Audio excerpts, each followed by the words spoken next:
Good morning, everybody. Lewis here from Status Coup. This morning we have all sorts of stuff to get to. I'm not used to doing the morning show here, but here we are. We're doing it live. We've got a Senate hearing today where CEO Alan Shaw of Norfolk Southern will actually be testifying in front of the Senate Committee on Environment and Public Works. So we'll be bringing that to you live when we get that feed sent over. The committee meeting has not started yet. So again, we will be transferring over to that meeting when we get there. In that meeting today, there's going to be all sorts of stuff going on. We'll be able to hear questions from the 19 members of the committee, the 19 senators on the committee asking Alan Shaw questions about his response. I'm sure we're going to get lots of tough questions and grilling of him. I hope that later that will lead to some actual movements on potential new regulations and things of that nature, but I'm not necessarily convinced that that's going to be the case. I'm going to save this for a little bit later, but we did some digging just into the numbers of, several members of this committee who have actually taken campaign donations from Norfolk Southern. So they might go up there and put on a good act that they're asking asking Alan Shaw these tough questions, putting him in the hot seat as he deserves to be in the hot seat with all of this that's gone on in East Palestine. But we'll ultimately see in the next couple of weeks here, as we've already seen the media start to stop paying attention to all of this. It's not getting the coverage that it got before. But we'll ultimately see if any real regulations come as a result of this. Also joining Alan Shaw, we're going to have Deborah Shore, who is the EPA regional administrator for this region. The EPA is broken up into regions of the United States, and Deborah Shore is the top person in charge of this region that includes East Palestine, where the derailment happened. We're also going to have Ann Vogel, who is the Ohio EPA director, present. And several others as well. Later on, we're going to hear from Ohio Senator Sherrod Brown, as well as J.D. Vance, and then Senator Bob Casey from Pennsylvania as well. I'll be curious to hear what they bring to the table here as well. We've been covering East Palestine basically nonstop for the last month since this happened at this point. I personally already have spent about a week on the ground a couple of weeks ago in East Palestine, actually talking with the residents on the ground to hear directly from them what's happening, and more importantly, what's not happening. And if you have not heard yet, I will be back on the ground again on Monday with Colin, who's helping out with the stream here this morning as well. We'll be on the ground in East Palestine again, starting on Monday for next week, to bring even more content coming from East Palestine. So if you want to help support our reporting, please, if you're able to become a member, that's the only way we're able to do it. The link is on the bottom there, statuscoup.com/join, for as low as $5 to $10 a month. Again, while we're in East Palestine, we are doing the things that a lot of the mainstream media, frankly, should be doing, but they haven't been doing. Again, we're talking directly to the residents. We're giving them, more than just, hey, can I talk to you? And talking to them for 2 minutes and pulling a 15-second soundbite out to kind of push whatever narrative we're going for. That is not how we do things at Status Coup. We're giving the microphone back to the people where it belongs. And we're sitting down with these folks to hear their full story of what's going on, how this situation is impacting their lives, because it is impacting their lives here in a massive way. I've talked a lot about how I'm describing it as the impossible situation that residents of East Palestine are going through right now. We talked to several single moms, single dads with lots of kids, and they're now left with the impossible decision of, okay, I'm here now, I'm getting sick, my kids are getting sick, but I can't necessarily afford to leave. And it looks like we're actually getting started here. So I'll wrap this up in a second. We're going to be, again, transferring over here to the actual committee hearing today. But residents are put in a very tough situation right now of needing to stay in their homes and risk getting sick, or try to sell their homes, which isn't necessarily an option. Let's get into the hearing. We'll be here all day. Whenever there's a break, I'll come back in here. But without further ado, let's get right into the hearing. Long-term accountability for the cleanup efforts. It's our responsibility in Congress to answer, one, what went wrong?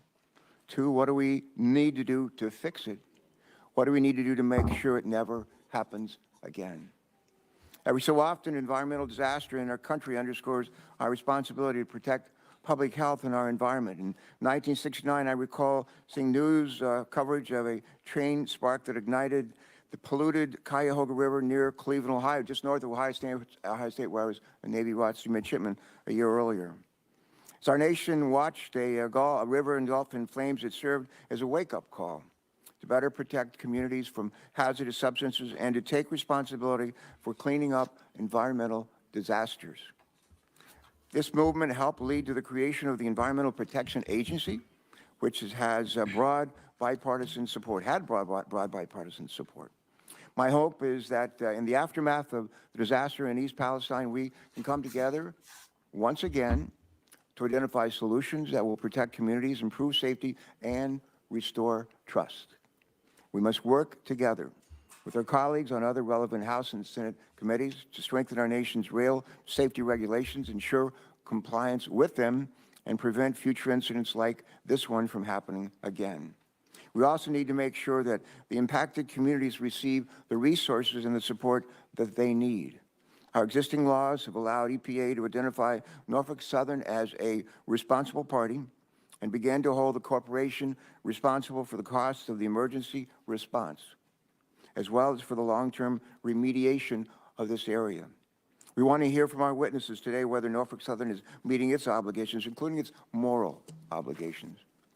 In addition, we should note that responding to this disaster is a shared responsibility between different levels of government and Norfolk Southern, and it is imperative for us to ensure that the agencies tasked with responding to disasters like this have the necessary resources that they need to ensure the safety of the air that people breathe, the water they drink, and the soil they use on which to grow crops. It's worth noting that the Biden administration has been on the ground from day one.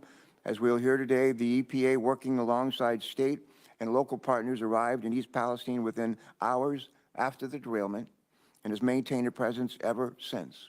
In fact, Administrator Regan has visited the area, I'm told, some 3 times already and expects to go back for more. In the wake of the chemical releases, these government entities have worked tirelessly to install air and groundwater monitoring systems, as well as sample the water in the air for toxics and oversee the removal of contaminated soil. Norfolk Southern appears to have cooperated with these orders and has agreed to pay for the environmental cleanup resulting from the derailment. However, the ultimate costs may exceed the immediate cleanup needs. And moreover, an apparent lack of transparency on the part of Norfolk Southern, at least in the early days of the response, has left some members of the community battling with mistrust and looking for answers. We're told that the company's failure to communicate directly includes information given to some first responders who were under the impression that only 1 car would be vented and burned rather than 5. And this miscommunication left first responders scrambling to ensure the public safety requirements of a much, much larger plume. We've also heard from some residents who were told it was safe to return to their homes, but are still experiencing ongoing health problems. Other concerns remain, such as loss of property values and the long-term impacts on the most vulnerable citizens, including children and the elderly. As I said earlier, today presents us with the opportunity to learn from this experience, address misinformation, and gain a better understanding of the long-term plan to protect public health and address the environmental impacts of this disaster. Just as we witnessed an earlier environmental disaster in Ohio 54 years ago that I've alluded to, a new generation of Americans is now waiting to see how their government responds today and in the days to come. This incident may well prove to be a defining moment in their lives as it was in my own. Let's do what's right, not only for the people of East Palestine, but for everyone who believes that those who transport potentially dangerous chemicals must take the necessary steps to protect our people and our one and only planet. And with that, let me turn over the rest of the opening statements here to my ranking member and my partner in so many ways, Senator Capito. Senator Capito. Thank you. Thank you, Mr. Chairman. Thank all of you for being here today. And I'm really pleased that we had the hearing and we have our fellow senators here with us as well. As you said, we're going to discuss the ongoing environmental response to a large-scale chemical spill resulting from a Norfolk Southern train derailment in East Palestine, Ohio, which is 14 miles north of the West Virginia border. Before we go any further, I would like to take this opportunity to thank the emergency responders who were on the scene and less than an hour after the incident was reported and are continuing today to work diligently on our I'm just going to jump in for a second here and these kinds let folks know that the senator speaking right now in 2020 actually directly took $7,500 in campaign donations in 2020 from Norfolk Southern. She is not the only one on the list between 2020 and 2022 who have taken campaign donations from Norfolk Southern. She is one of the higher ones, though, I will say. So I would take her, these are just opening statements. We're going to be bouncing back in and out of this throughout the day. The questions with Alan Shaw are going to be the more important elements of this. We'll make sure we play those more so. These are just prepared statements by the senators. Again, though, Senator Capito here has taken $7,500 in 2020 directly from Norfolk Southern. In 2022, so more recently, Senator John Boozman has taken $10,000 in donations from Norfolk Southern. Senator Debbie apologies for the names here. Some of these are senators I'm less familiar with. Debbie Stabenow, $5,000. Senator Tom Carper taking $2,500 from Norfolk Southern. Senator Roger Wicker, another $2,500 from Norfolk Southern here. John Fetterman, who is not going to be here today, but he is one of the senators from the two states involved, Ohio and Pennsylvania here, took $4,481. And in 2022, Bernie Sanders actually received $81 in 2022. And then I want to look at the 2020 donations as well, because obviously this is not just like a one-time thing. The railroad industry spends tons of money, hundreds of millions of dollars on lobbying, as well as donations to congressional campaigns every single year, hundreds of millions of dollars over the last decade or so as well. So in 2020, Bernie Sanders actually received $10,370 from Norfolk Southern. We've also got Lindsey Graham taking $8,670 from Norfolk Southern in 2020. Again, Capito, $7,500. Dan Sullivan, $5,000 from Norfolk Southern. Senator Ed Markey, $5,000 from Norfolk Southern. And then lastly, Mark Kelly, $2,638 from Norfolk Southern. Again, this might sound like small potatoes with it being thousands of dollars and not larger amounts, but it's enough to have it be notable, in my opinion. Again, these folks are supposed to be regulating these companies in a lot of cases, especially if they're on this committee kind of going over a lot of this. These are the folks who are supposed to be regulating these industries, not taking donations from these industries, which is corrupt at best, right? So I wanted to highlight that a lot of these folks involved here are, frankly, they should not be on this committee. Frankly, they're not prepared to be able to speak about this in a way that their constituents should be happy with. If you want folks to be in here regulating, they should not be taking money from the industries that they're meant to be regulating. It's irresponsible. It's not okay that this is the case that's happening. For those of you just joining, please hit the like button. Try to help get this stream out there to more folks. Again, we're going to be here all day going through this coverage of the hearing in the Senate. We potentially are going to have a couple residents join throughout the day. Jordan will likely join at some point throughout the day. And we're going to continue to push this story again. Soon we're going to be hearing from CEO of Norfolk Southern, Alan Shaw. He's also got the EPA regional administrator there, the Ohio EPA director there. So we will hear about this throughout the day. Let's go back to the hearing for a little bit, and I'll pop in and out throughout here.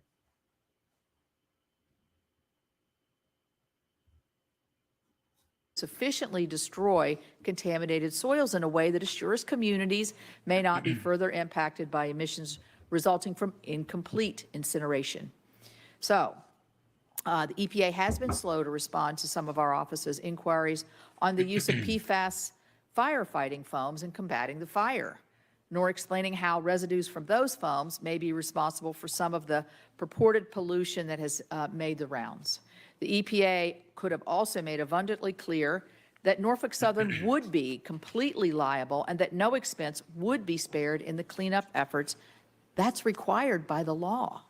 Instead, it took weeks for the average American not well versed in the nuances of CERCLA, which is the act that covers this, to receive that assurance. Mr. Shaw from Norfolk Southern will be on our panel, and I look forward to hearing from you on what Norfolk Southern is doing to make things right. But as you know, and as you've stated in your statement, your company will pay for the harm that it has caused and is paying. It will pay for the initial cleanup and likely pay again when the lawsuits from the myriad harms caused begin to come in, though how much will be a matter for the courts. Culpability in this incident and the liabilities that will result are clearly defined in the statutes known as CERCLA, and the liabilities for Norfolk Southern under CERCLA are among the broadest and strictest in any federal law. Before Congress considers any changes to existing laws, we must better understand what has gone wrong with this response so far and what can be done better in the future, but also what went right. So, to the residents of East Palestine and surrounding communities, your Congress hears you. Every American deserves to feel safe in their home and confident that the water that they drink and that the air that they breathe is safe. When something like this happens, God forbid, they should also be able to trust the federal government will be quick, deliberate, transparent, and clear in their response, and that guilty parties will be held responsible. I believe the environmental laws on the book are up to the task. So what has gone wrong? What has gone right? That's what we're here to talk about today. Thank you. Thank you very much. Also of note here, while they're in between senators here, many of these senators who I've already mentioned are taking money directly from Norfolk Southern, are also notably taking money from these large companies such as BlackRock, Vanguard, JP Morgan. Those three companies combined own over 15% of Norfolk Southern. So it's not, and they're taking a lot more money from these larger, JP Morgan, BlackRock, and Vanguard than they are taking from Norfolk Southern. So it's kind of a double whammy on a lot of this. The vast majority of the members on this committee are going to at least be taking money from one of those three banks as well. That is important to note here when we're looking at all of this. That again, it's yes, the Norfolk Southern money matters, but it's also a lot of this other money from big companies involved in this. A lot of these big companies do notably own a stake in a lot of the big media companies that are covering the story as well, which is absolutely of note as well. Again, please smash the like button on this video. We're going to be bringing these speeches to you all day long. I'm keeping an eye on the comments as well. So if you've got things you want to point out, feel free to leave them in the comments, and I'll either try to respond to them up here, or I believe if I reply on here, I will pop up as Status Coup in the comments. So definitely be active over there as well. I would like to do this. And I just got a question. Can we please repeat who's getting money from Norfolk Southern and BlackRock? I can give you the Norfolk Southern ones right off the bat here. The BlackRock ones will take me a little bit more digging, but on the Norfolk Southern side of things, again, we have several of these folks taking money, whether it be in 2020 or in 2022. In 2020, we'll start there. Bernie Sanders actually took $10,370. Lindsey Graham, $8,670. Shelley Moore Capito, $7,500. Dan Sullivan, $5,000. Ed Markey, $5,000. Mark Kelly, $2,600.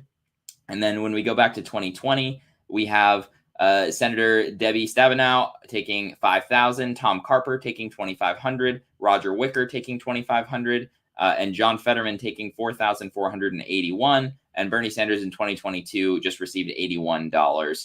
That $81 may have been from an individual. The way that they lumped these together, it looked like it was about 90% of the money or so was from the company directly, basically, and about 8% of this is going to be likely from folks who work at the company as well. And I missed at the top of that, John Boozman in 2022 took $10,000. Many more of these folks are going to have taken money from BlackRock as well.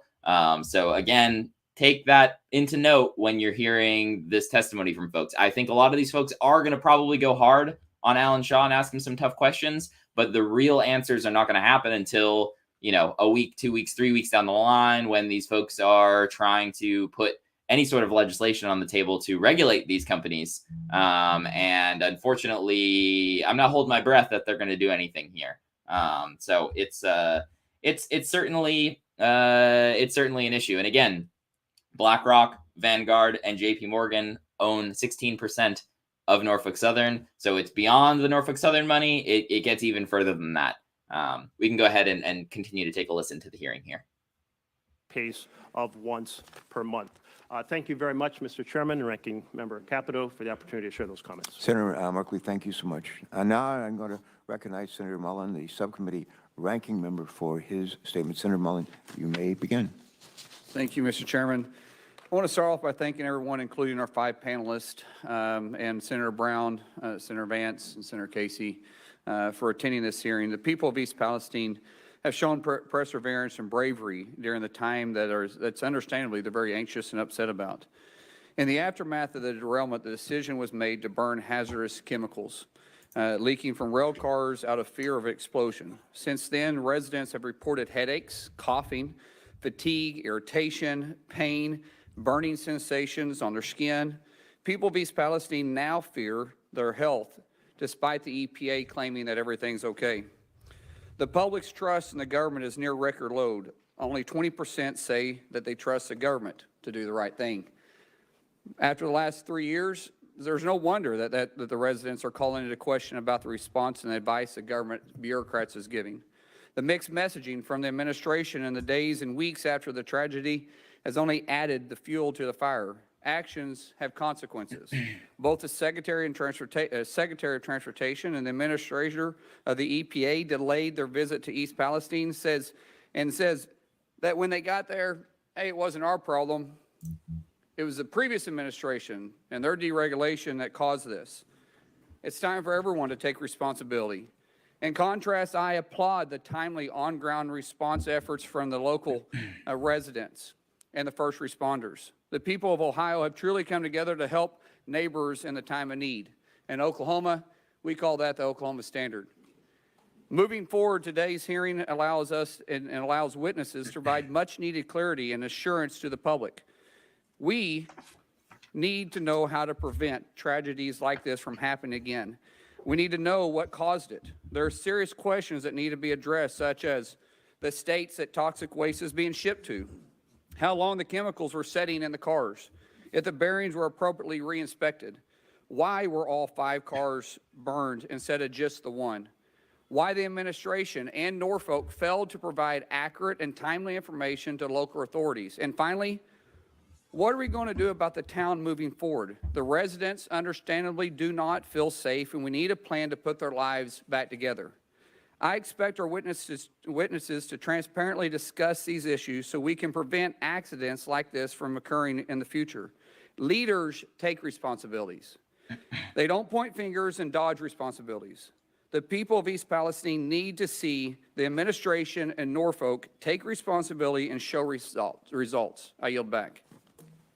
Thanks very much for that comment. We'll pop back in here for a second. I did get one question.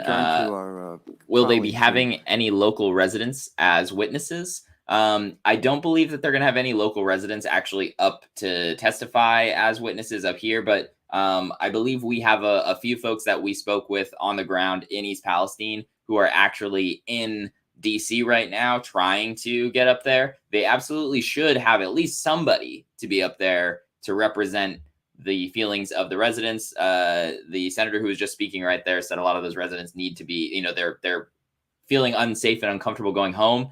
I can tell you again that, yes, they are feeling unsafe, uncomfortable going home right now. There are, folks' homes still smell like chemicals. I can tell you firsthand, it's hard to show some of this stuff in a video, right? It's hard to show in a video that your house smells off and smells bad. I can tell you firsthand, having walked into dozens of these people's homes, walking into several businesses in downtown, you walk in and, some of them are different than others. It depends on your proximity. You walk in and your eyes immediately start to feel dry and weird. You take a breath and your nose, you can feel it like kind of burning in your nose. If you spend too much time inside, you're getting a sore throat. There's all sorts of symptoms and issues that are happening as a result of all of this stuff going on. So yes, residents are feeling uncomfortable about going back to their homes. The appropriate testing needs to be done both inside of the homes as well as outside of the homes in the water and air. There are tests being done, yes, but oftentimes when you're testing for the wrong things, you can, get whatever results that you're looking for. We'll get into more of this in a little bit. Let's take a listen to a little bit of Pennsylvania Senator Bob Casey. Starting a hearing rather soon, so I appreciate their indulgence. I do want to thank both Senator Brown, Senator Vance, and Senator Fetterman for working with us and others on this bill. Representative DeLuzio of Pennsylvania as well has worked on this in the House, I know, with others. And wanted to start from the Pennsylvania side of this. Darlington Township, Pennsylvania, Beaver County, right on the Ohio border. As many of you know, the derailment occurred just literally feet away from the Pennsylvania border. And I know you'll hear today from Eric Brewer, who's the Director of Emergency Services and Chief of Hazardous Materials Response from Beaver County, and I'm grateful for his testimony. I'll just quote maybe three people. That's all I'll do in the interest of brevity. The first is Police Officer Dan Frederick about his experiences on the ground that night, and I'm quoting him. As a first responder, particularly as a police officer, we all know and understand the risks that come with our line of work. However, we usually know or have an idea of when something or someone can kill us. When I left my two boys and wife to respond to the, quote, hot zone, I was expecting to be informed of exactly what was on the train and the potential health hazards. To say I was scared the night of the derailment is an understatement, unquote. I've also heard from residents about their fear of long-term health impacts and the safety of their families and communities moving forward. Jenny Santana of Darlington Township said, and I quote, "I want to know it's safe to stay here. All the people deserve honest answers, and nobody's getting them. If it were your children and your children's lives in question, how far away would be safe? Please hold them accountable and make them help us," unquote. Farmers in the region, I've heard, and I know my colleagues have heard the same, are concerned as well. They want help from the Department of Agriculture. They want certainty that their crops and their livestock are safe and free from contamination, and that the food supply and their livelihoods are safe. Farmer and Darlington Township Chair Mike Carrion said, quote, we along with countless other local agricultural producers have years invested in telling our stories and developing relationships with our customers. The stories of working in harmony with nature to produce a superior product. This story was ripped to pieces on the day of the derailment. It's now our responsibility to do damage control for Norfolk Southern's negligence while absorbing revenue loss of canceled orders. The economics of our industry is very emotionally driven. Emotions are now being driven by perception and lack of information. We need testing. We need factual information. We needed this yesterday, and we're still not seeing that response, unquote. So these residents are scared, particularly the potential exposure that could lead to health impacts for themselves and their families for years. And we do have a response, at least for the future. We have a lot of work to do in the near term, but the future has to be about passing the Railway Safety Act that Senator Brown, Senator Vance, Senator Fetterman, and I and others are leading. It's bipartisan. That never happens around here on big bills, or rarely, I should say. It'd be a good start by Norfolk Southern to tell us today, in addition to what more they're going to do for the people of Ohio and Pennsylvania, tell us today that they support the bill. That would help. If a major rail company said, we support these reforms and will help you pass this bill. So that's what I think the people of both states deserve. And Mr. Chairman, thank you for this time, and I'm grateful to be first in line. Thanks very much. Thank you very, very much, Senator Casey. And we'll bounce back in a second here, especially if they us. go to another senator from Ohio or Pennsylvania. A question that we saw, I believe this is meant to be NS still doing the testing, question mark. A lot of the testing is still being done by a contractor of Norfolk Southern, and notably dioxin testing seems to be. There is some EPA testing being done as well, but the companies in question, even with the EPA, Tetra Tech being one of them, has a history of falsifying information, faulty test data, and all the likes as well. But we'll get into Senator Sherrod Brown right now. Which once made 80% of the ceramics in this country, tableware. They produced 80% for the whole country in this community. They've seen their jobs move overseas where companies pay workers less. That's been the story of far too many places in our states. It's the kind of community that's so often forgotten or exploited by corporate America. Now these Ohioans are worried about whether their water is safe to drink, the air is safe to breathe, whether their kids will get sick, whether their crops are contaminated, whether they'll still be able to do business and attract investment to the community.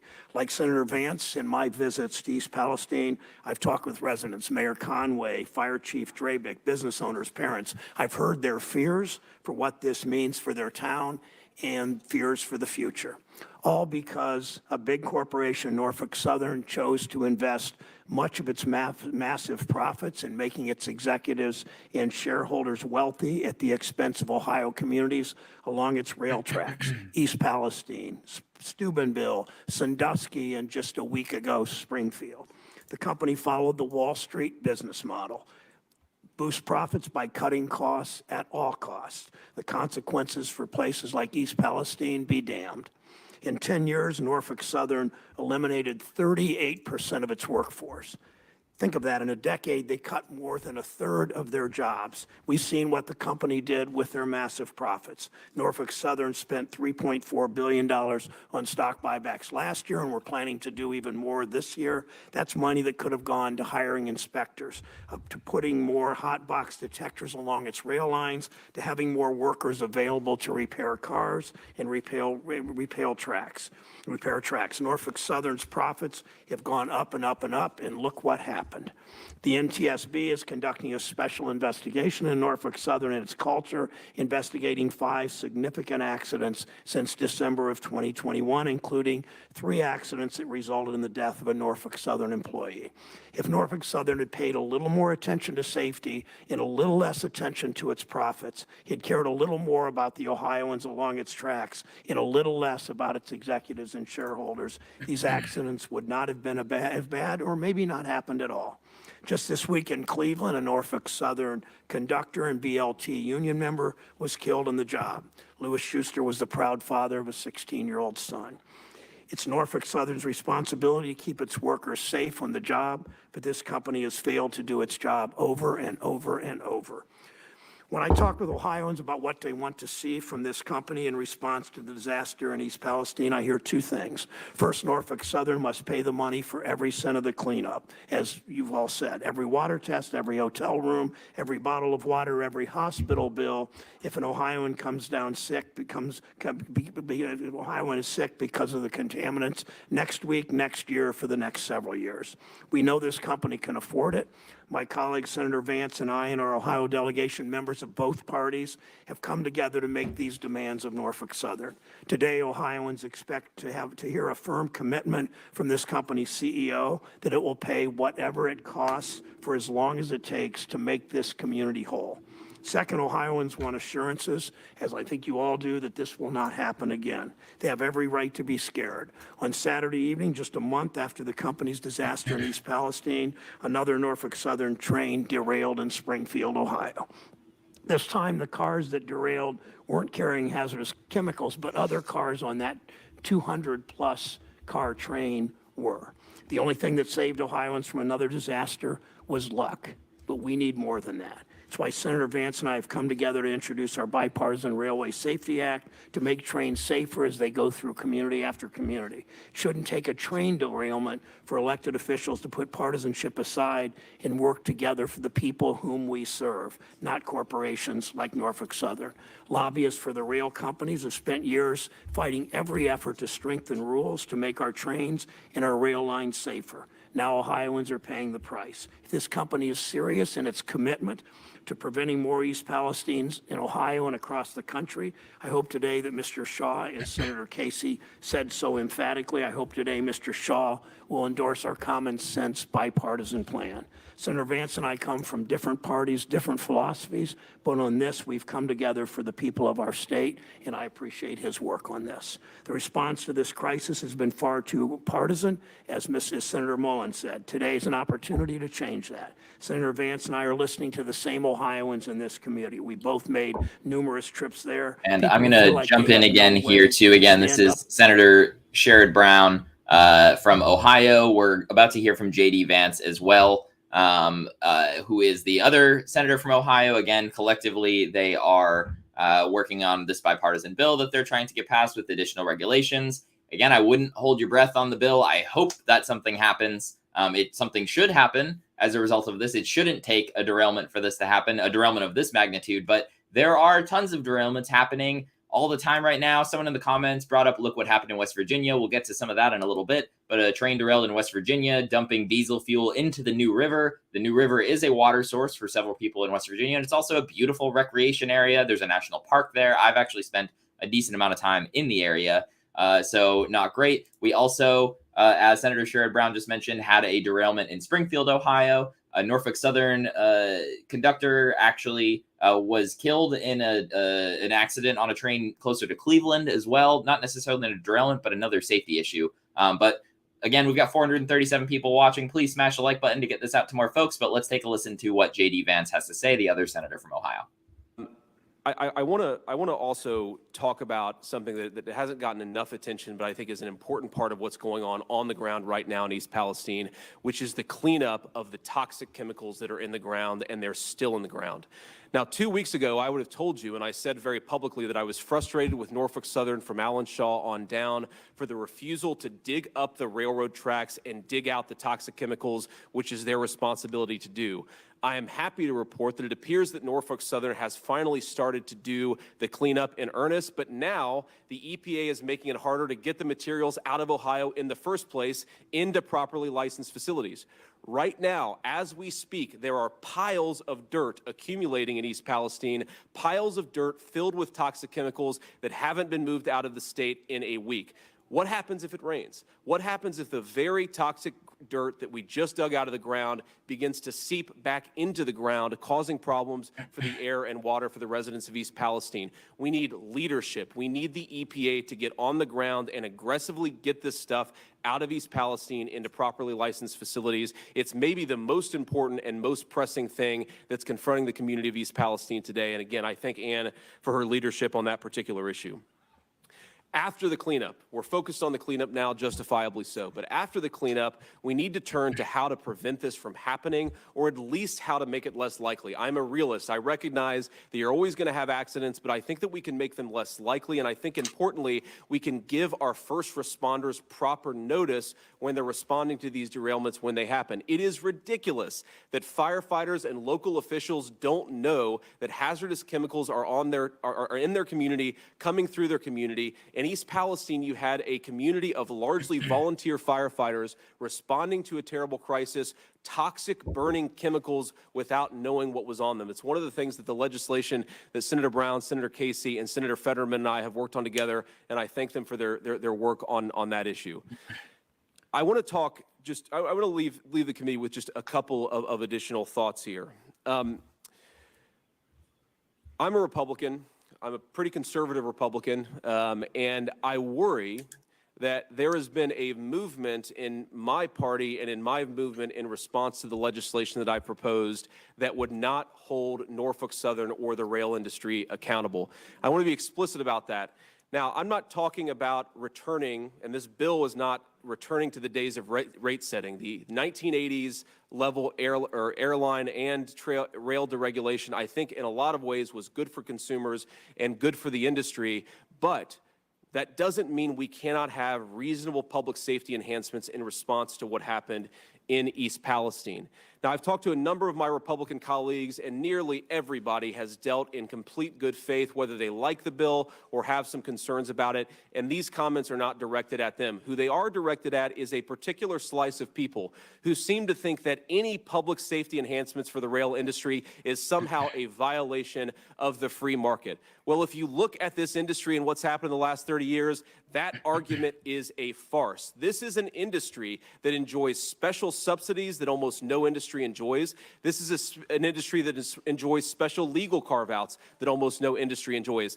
This is an industry that just 3 months ago had the federal government come in and save them from a labor dispute. It was effectively a bailout, and now they're claiming before the Senate and the House that our reasonable regulation, our reasonable legislation is somehow a violation of the free market. Well, pot, meet the kettle, because that doesn't make an ounce of sense. You cannot claim special government privileges. You cannot ask the government to bail you out and then resist basic public safety. Now, let me just say this. You've heard a lot of talk from my fellow Republicans, and I think that talk is very justified, that we are the party of working people in this country. There's been a big political realignment in this country over the last 30 years, a political realignment that, frankly, I benefited from. We are the party of firefighters, of police officers, of the people who go to work, pay their taxes, fight our country's wars, and keep our communities safe. We are proud of that, and we should be proud of that on the Republican Party. But now we are faced with a choice. With this legislation and how we respond to this crisis, do we do the bidding of a massive industry that is in bed with big government, or do we do the bidding of the people who elected us to the Senate and to the Congress in the first place? I believe that we are the party of working people, but it's time to be the party of working people. We have a choice. Are we for big business and big government, or are we for the people of East Palestine? It's a time for choosing. Let's make the right one. Thank you. I'm going to very, jump very in much, here Senator Vance. and Thank you, Senator say Vance. I My actually colleagues on this committee don't have agree been with more JD Vance on a lot of politics, but he had a lot of really good points there about calling out some of the senators and representatives in his own party, as well as explaining that the railroad industry gets all sorts of legal carve-outs. He also called out the federal government essentially like banning the labor dispute. That was when President Biden essentially stepped in and almost unilaterally squashed the railroad workers strike. A couple of you mentioned it in the comments as well. I want to show some of them because I want to, if you guys want to comment on some of this stuff, go for it. Wow, go JD Vance. There you go. Again, not a big JD Vance guy, but he definitely had a stronger statement there than Sherrod Brown does. It looks like they're actually taking a little bit of a recess here as well. So I'll be able to kind of continue to talk about some of this. When they do come back from the recess, we will absolutely continue to bring you some of this testimony, but pleasantly surprised there to hear some of those statements being made by JD Vance. I want to go back to Sherrod Brown, the other senator from Ohio. We had a resident on last week, I believe, at this point, Jamie Kaza, who you've heard from before if you're a regular viewer of the channel. Again, right now we've got 500 people watching, so please smash the like button if you're able to help share the stream. We will go back to the hearing when we actually have another person testifying or something like this, so bear with me as we're kind of keeping an eye on both things here. If you're new to the channel as well, I'm going to be back on the ground in East Palestine continuing the coverage. It looks like now we're actually going to hear from CEO Alan Shaw, so we will cut back in just a second. But again, I've spent a week on the ground in East Palestine, going to be spending another week on the ground next week. If you're able to support the kind of reporting that we're doing on this topic here at Status Coup, the way to do it is by going to statuscoup.com/join. But without further ado here, we're going to cut in to CEO Alan Shaw of Norfolk Southern at the hearing in Washington, D.C. Of 2022. I want to begin today by expressing how deeply sorry I am for the impact this derailment has had on the residents of East Palestine and the surrounding communities. I've been to East Palestine many times over the past month.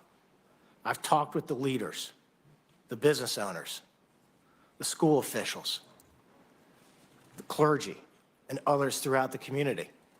They've shared their stories and their concerns about the health of their families and the future of the community they love. I am determined to make this right. Norfolk Southern will clean the site safely, thoroughly, and with urgency. You have my personal commitment. Norfolk Southern will get the job done and help East Palestine thrive. At the direction of and in collaboration with the U.S. EPA, state and local agencies, we're developing and implementing near and longer-term cleanup activities. Air and water monitoring have been in place continuously since the accident, and to date, it consistently indicated that the air is safe to breathe and the water is safe to drink. In terms of community support, we have announced direct investments of over $21 million. We have provided support to more than 4,400 families through Norfolk Southern's Family Assistance Center. We established a $1 million fund available immediately to community leaders who will identify where donations can do the most good for East Palestine. We committed $7.5 million to Pennsylvania for a community relief fund, and we are reimbursing Pennsylvania emergency responders and health and environmental agencies for costs related to the derailment. All of this is just a down payment. We recently signed a lease for a more permanent space in East Palestine. I asked one of our frontline railroaders who lives in East Palestine to take on a new role as a full-time liaison, reporting directly to my office. He is advocating for the community in my office and overseeing distribution of another $1 million. We will be in the community for as long as it takes. To be clear, there are no strings attached to our assistance. If residents have a concern, we want them to come talk to us. Our website, nsmakingitright.com, provides the latest information and details on how to reach us. We have been cooperating fully with the NTSB's investigation into the cause of the derailment. The preliminary report found that the Norfolk Southern crew was operating the train below the speed limit and in an approved manner. Yet it is clear the safety mechanisms in place were not enough. As the NTSB continues its work, we are not waiting to act. Shortly after the derailment, I instructed my team to look at steps we could take to improve safety immediately. And we have announced a number of initiatives to do just that. These steps are just the start, and we look forward to working with policymakers and industry on others. We're also going to make our safety culture the best in the industry. The events of the last month are not who we are as a company. When I began my tenure as CEO 10 months ago, I spent hours in crew rooms all over our 22-state network, thanking our frontline railroaders and asking them for their advice. They are proud of the important work they do for the U.S. economy and take safety seriously. I'm going to make sure they've got the right training, the right processes, the right equipment, and the right technology. You have my commitment on that. Since becoming CEO, I have dedicated our company to charting a new course in the industry. I intend to continue working with industry stakeholders, including railcar owners, lessors, shippers, and other railroads, to make industry-wide safety improvements. It's going to take all of us, and Norfolk Southern is eager to lead that effort. Today, I'm proud to represent more than 19,700 Norfolk Southern employees who work every day to offer a safe and efficient means of transporting goods to businesses and families across our great country. When Norfolk Southern is successful, it is because our craft railroaders are getting the job done for our customers and the U.S. economy. Thank you again for the opportunity to appear before you today. I look forward to your questions. And I'm going to jump in here for a second. I believe we've got a resident, Zhuzha, who we've seen on before in the stream here. Zhuzha, can you hear me okay? Yeah, I can hear me all right. Yes, I can hear you. I mean, you're probably just catching the tail end of some of that. That's Alan Shaw and Colin. Okay, I can see it on the bottom. I just want to make sure we can bounce back into that. What are your initial reactions to stuff going on at the hearing today? I'm not sure if you've been fully watching all of this, but yeah. I'm curious to hear your thoughts. Yeah, so I think that a couple of the senators made pretty moving statements. I was very, very proud of that. I can tell that they are listening to us. And I feel like so far, Alan is very robotic and not very genuine. It feels, we've heard it all 100 times. It's very generic. Right. Yeah, no, at this point, I was surprised to hear, I mean, some of the testimony from JD Vance was actually pretty solid in my opinion. Yeah. I'll be curious. I hope, it's easy to have the talk right now. I'll be curious in a couple weeks when it comes to any new legislation, if we get some of that. We'll see. Again, for those of you who might just be joining, Zhuzha actually is an East Palestine resident who has been very much affected by all of this. You're still staying in a hotel right now, I believe. Do you want to just give a brief explanation, a little bit of your story for folks too who are watching for the first time right now? Yeah, so I live about a mile from the derailment. We evacuated the night that it happened after my son and I got pretty sick. And we've been just fighting for answers, screaming into the void ever since. We really haven't had much help. I mean, we've been thrown a few crumbs and then treated like we're a problem for doing so. So this is pretty validating to hear some of these statements made in the Senate right now. So I mean, hoping we get some more answers, because it's been really confusing and frustrating and scary, frankly. No, absolutely. And again, we're going to bounce back into the hearing for a second, but we actually heard Alan Shaw bragging about $21 million in investment in the area in East Palestine and $7.5 million in Pennsylvania. I just want to throw a couple numbers out there. So in 2022, Norfolk Southern announced a $10 billion share repurchase plan, $10 billion share repurchase plan. In 2022, they also paid out $1.25 billion in dividends to their shareholders. And Alan Shaw has the audacity to brag about less than 30 million with an M, not a B, dollars in investment. What does that sort of thing say to you as someone? I mean, this is not hard stuff to look up and find, that they're bragging about this small investment in the community when they've changed all of your lives forever. Yeah, it's very shocking, but it's infuriating, because with their platform that they have and the monetary funds that they have access to, their lack of concern or lack of effort is just really, I don't even know. I still am trying to find words for how it's just appalling. It's dehumanizing. It's terrible. I can't believe it's happening most times.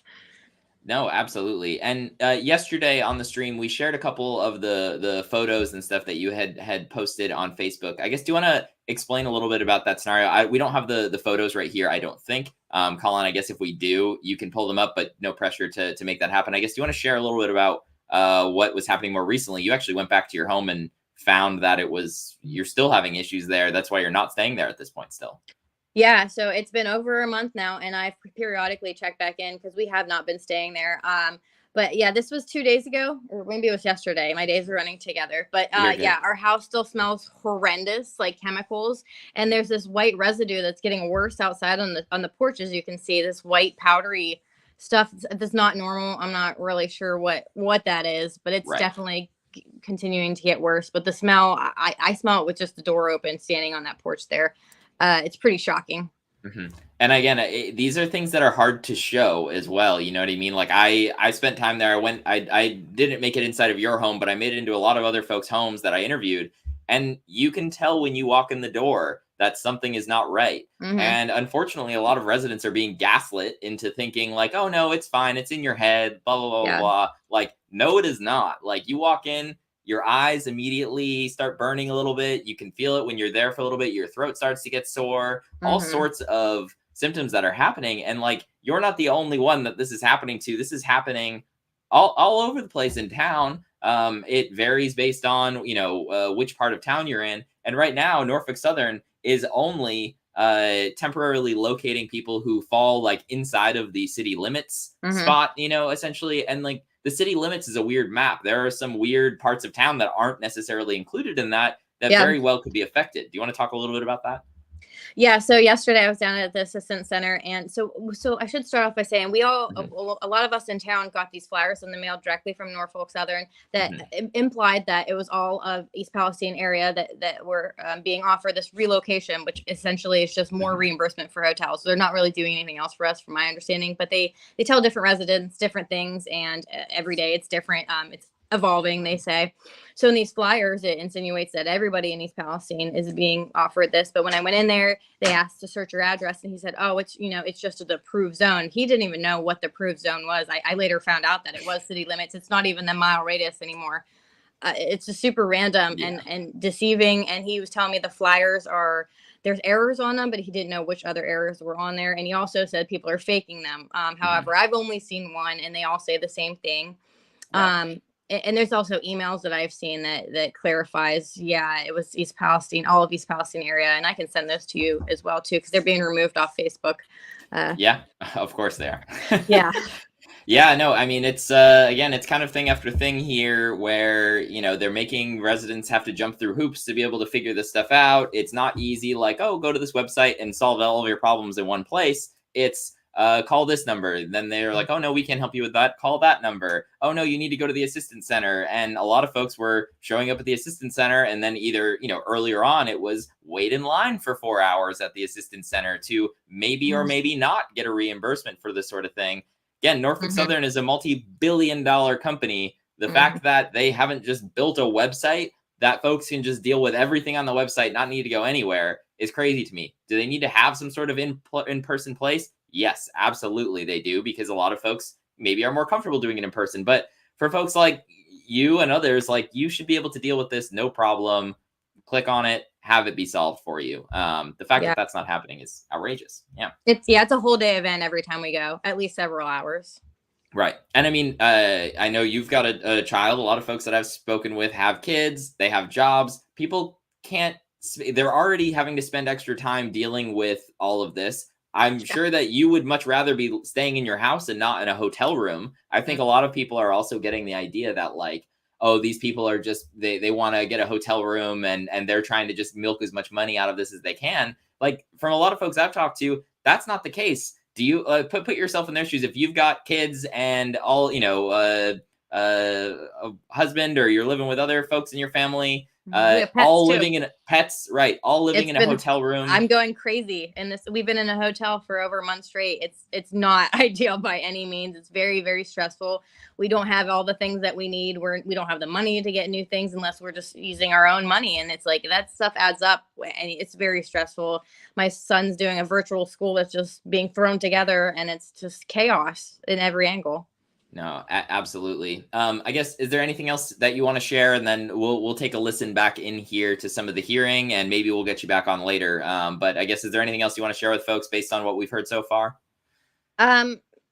Not entirely. I mean, yes and no, but I'm curious if they're going to say anything more about soil testing.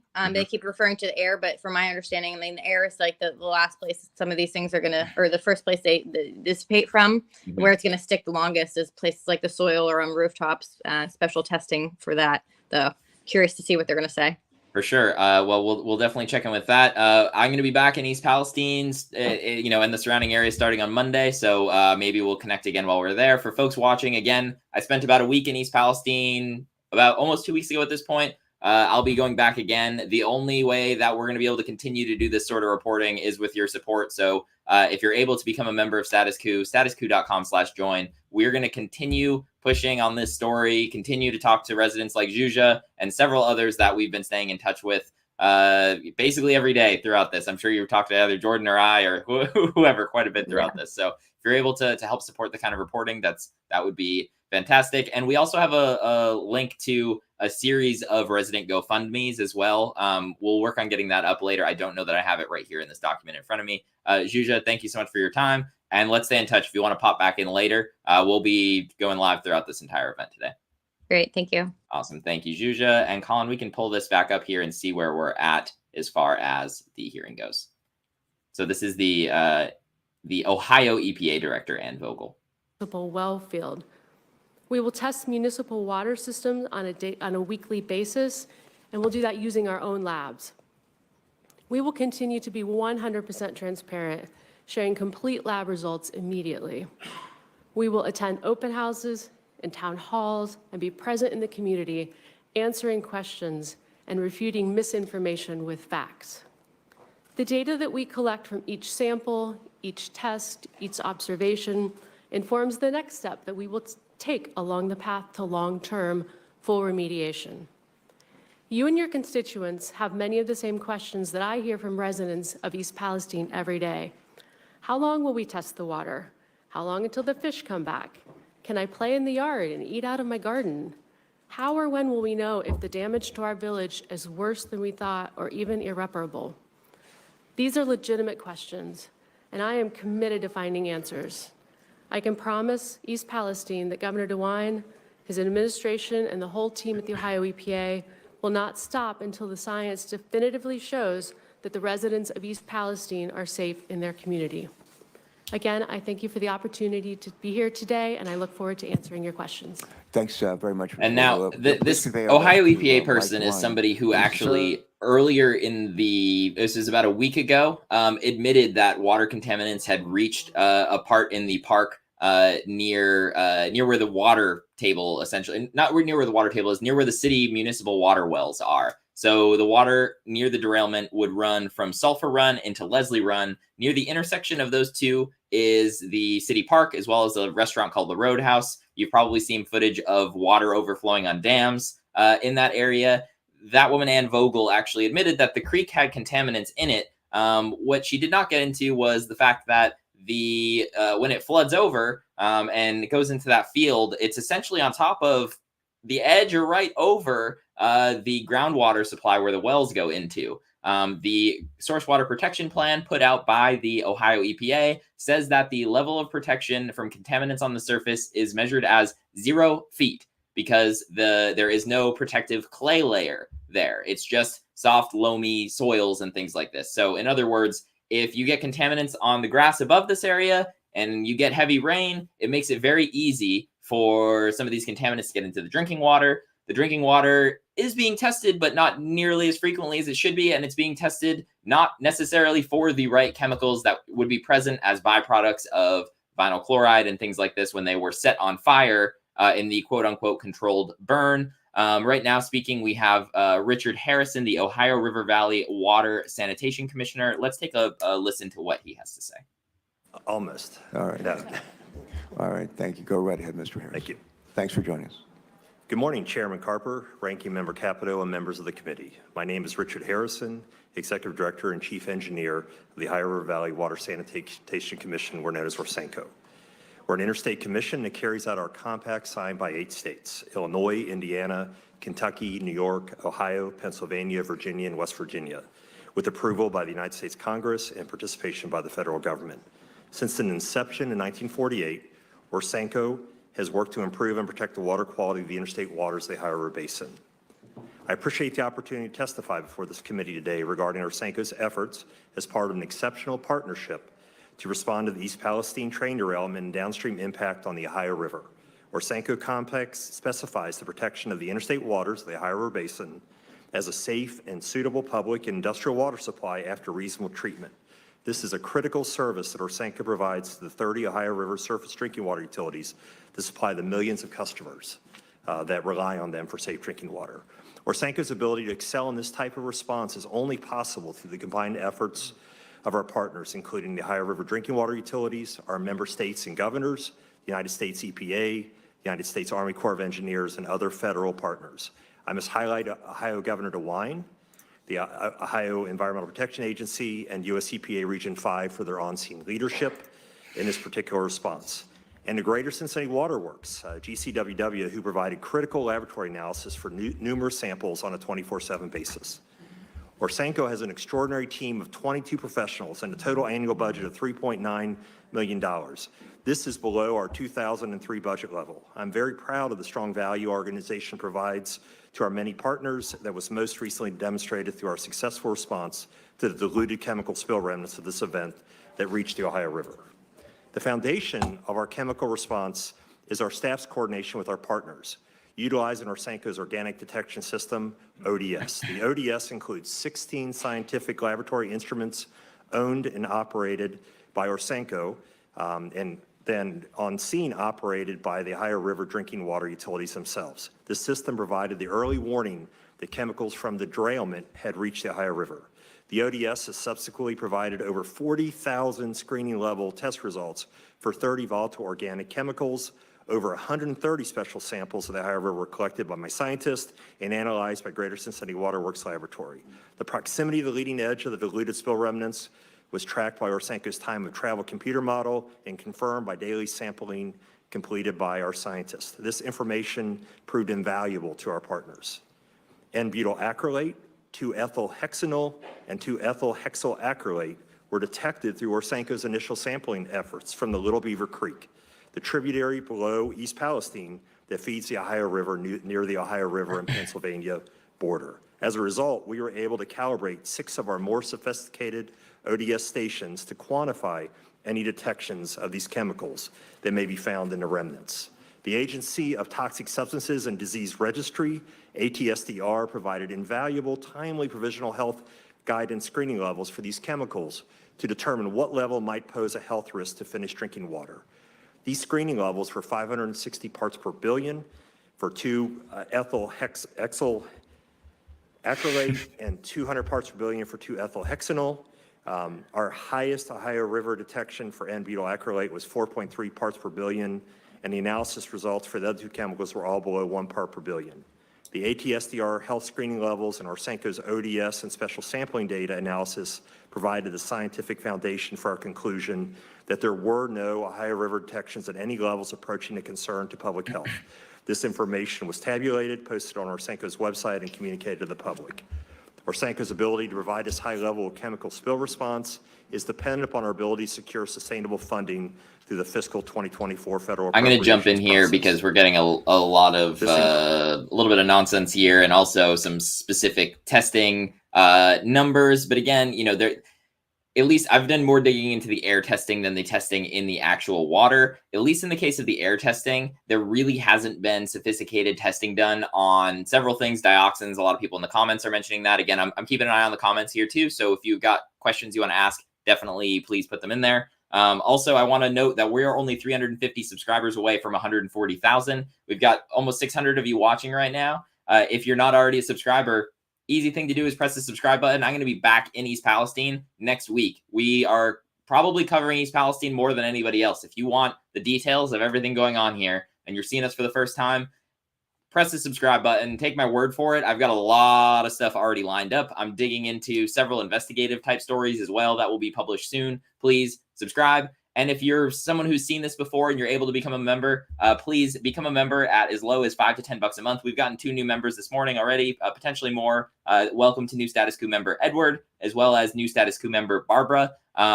Please, if you're able to help us out, as low as $5 to $10 a month, you can join at statuscoup.com/join. To be able to become a member and support our reporting. We actually have a members call tonight. I will be on the members call. Jordan will be on the members call. Some other members of the team will be there. It's a Zoom call, so you can also ask me questions, ask Jordan questions, and we'll be able to go from there. We're also soon going to have Jordan Chariton joining us as well with this all going on.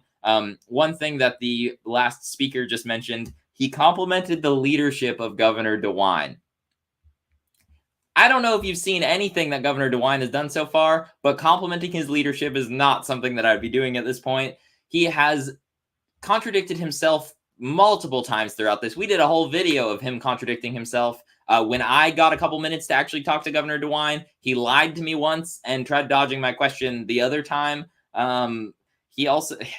leadership and this man, those 2 words should not be going together, in my opinion, on this sort of thing. Complimenting his leadership was definitely a little bit silly. Residents of the town are also not happy with his response on any of this. Him going and having a sip of the water one time is not going to hurt him. It's more so on you know, if you're drinking this every day, if you're breathing this every day. So he went for his little photo op and did that. Now when he shows up in town, he is generally greeted by not so happy people. So we'll see if he is still there here. Let's see. Let's take a listen into what's happening here. I haven't heard from this gentleman yet. Eric Brewer, Beaver County, PA, Department of Emergency Services. Out of the immediate area and to let the tank cars burn. This is not an unusual decision. This decision was made primarily by Norfolk Southern Hazmat Coordinator as well as their contractor. And based on that initial information, we decided to initiate a 1-mile shelter in place from an intersection just east of Leak Oil. This put the 1-mile radius just into Beaver County. That fire eventually burned out Sunday morning. Sunday evening, we received a call from Columbiana County EMA and advised us the railroad officials were concerned about one of the tank cars starting to heat up. There was a possibility of explosion, and we should consider a 1-mile evacuation. Ohio officials notified us that the 1-mile radius would now be from the Leak Oil address. This would add additional residents from Beaver County in the 1-mile evacuation zone.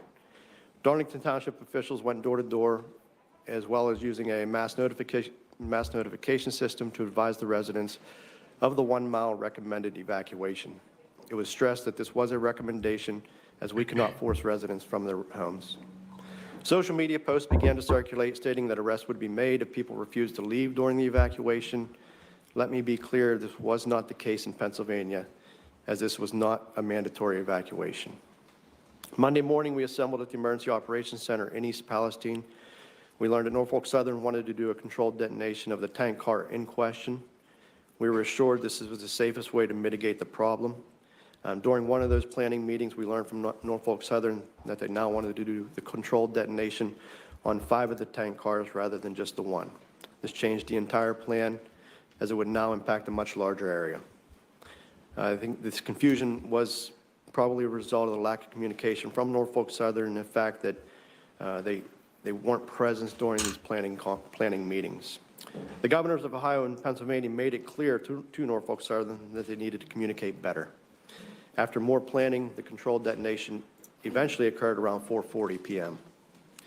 Most of the area concerned in Beaver County is rural and uses well water. There's no municipal water system in that area. Since the Monday of the controlled detonations, we fielded thousands of calls from concerned citizens wanting to know if they can drink the water, feed their livestock, and if the air is good. I continue to get asked about how prepared areas are for a train derailment. Emergency management consists of several phases, and one of those is preparedness. The goal of preparedness is to lessen the impact of a disaster, not prevent it. As Senator Vance said, there will continue to be disasters. However, we can lessen the impact through preparedness. Although it should not take an emergency such as this, I hope this is an impetus for better support of emergency management programs. Most emergency management programs across the country have outdated laws, are underfunded, and understaffed. In closing, this was a train wreck. There was not a script for this. There wasn't a binder for me labeled train wreck. Everyone needs to know we did the best we could with the information we had. And in the end, there were no responders were killed or injured during response. My message has been consistent. I want the residents and first responders of Beaver County to be treated the same as those in East Palestine. Unfortunately, and I'll jump in here again, and we're going to have Jordan joining me soon as well. We may be able to pull on another resident at some point soon. This gentleman, points out that Norfolk Southern was the one who was pushing to detonate these cars for the controlled burn. It started out as 1 car, and then they were like, actually, let's just set all 5 of them on fire. Clearly caused a absolutely horrific mushroom cloud, essentially, over East Palestine that spread into Pennsylvania, parts of West Virginia, all over the place, and ultimately did not, nothing about this burn was controlled, essentially. He also talked quite a bit about how the fact that there really isn't a preparedness plan for something like this happening, which is a problem as well. There needs to be, especially if there are not preparedness plans and local authorities across the country aren't able to deal with something like this, there needs to be additional regulations to come up with how long can these train cars be? How many folks need to be on board the train? How heavy can these things be? Because apparently derailments just happen left and right. After this one happened, folks have been looking more into this. There's something like 1,200 train derailments a year. Just in the last couple of weeks here, I can name off a couple. There's one in Michigan. We had one in Houston. Just yesterday or the day before, there was one in the New River Gorge area in West Virginia. These are another one in Ohio. That was a Norfolk Southern train. This is a very dangerous situation. And train tracks are not just like in one concentrated area. This could happen in insert your small town here across anywhere in America or your larger town or city. It's ridiculous that this is the case. Again, we've got almost 600 people watching. Please smash the like button if you are able to. If you're not subscribed to us already, we are getting very close to 140,000 subscribers. Please hit the subscribe button, hit the bell for notifications if you want to know when our content comes out. I'm going to be back in East Palestine on the ground starting on Monday. I already spent a week there a couple weeks back. So we're going to have all sorts of new content coming your way, interviews with new residents. But we've got CEO Alan Shaw coming back on here, so I want to come back to that. Shared with me by the residents of East Palestine and Darlington Township. I'm terribly sorry for the impact this derailment has had on the folks of that community. And yes, it's my personal commitment and Norfolk Southern's commitment that we're going to be there for as long as it takes to help East Palestine thrive and recover. That's my personal commitment. I take that as a yes. Thank you. That's the answer I was looking for. Next question. Will you commit that Norfolk Southern will compensate the people in these communities for possible long-term medical costs and economic damages resulting from this disaster? Yes or no, please. Senator, we're committed to doing what's right for the folks of East Palestine and the community. That's been my personal commitment since the day after this happened. I pulled my team together and I told my team, we are going to do more than less with the environmental cleanup, and we're going to do more than less with the citizens of East Palestine. And my third question is, yes or no, will you commit to paying for long-term medical testing for people in the impacted communities to ensure that anyone with known or suspected exposure to dangerous chemicals due to this disaster is monitored for adverse health? This is the first time health effects have been brought up at all, by the way. Senator, I'm committed to doing what's right. You know, we're going to be there today, tomorrow, a year from now, 5 years from now, 10 years from now. I've told the community that. I've been there in person. I've looked into their eyes. I've heard their concerns. I've been in their family rooms. I'm committed to that community, and so is Norfolk Southern. All right, thank you for that. My second question would be for Administrator Shore. I commend EPA. I want to commend its employees and leadership for being in East Palestine, and at least for the rank and file to be there within hours of the accident, and for the hard work that you and others have been doing every day since then to get the contamination cleaned up. I also commend the EPA for continuing to listen and respond to the community's concerns, including adapting the monitoring and sampling to ensure that any adverse environmental impacts and possible significant health effects from this disaster are known and addressed. Administrator Regan's level of personal involvement here is, I believe, unprecedented in anything that I've seen in my experience. My question. So I think I know the answer, but I will ask you the same thing I asked Mr. Shaw, and that is, do you commit that EPA will be there for as long as it takes to protect the public health and environment of the impacted communities?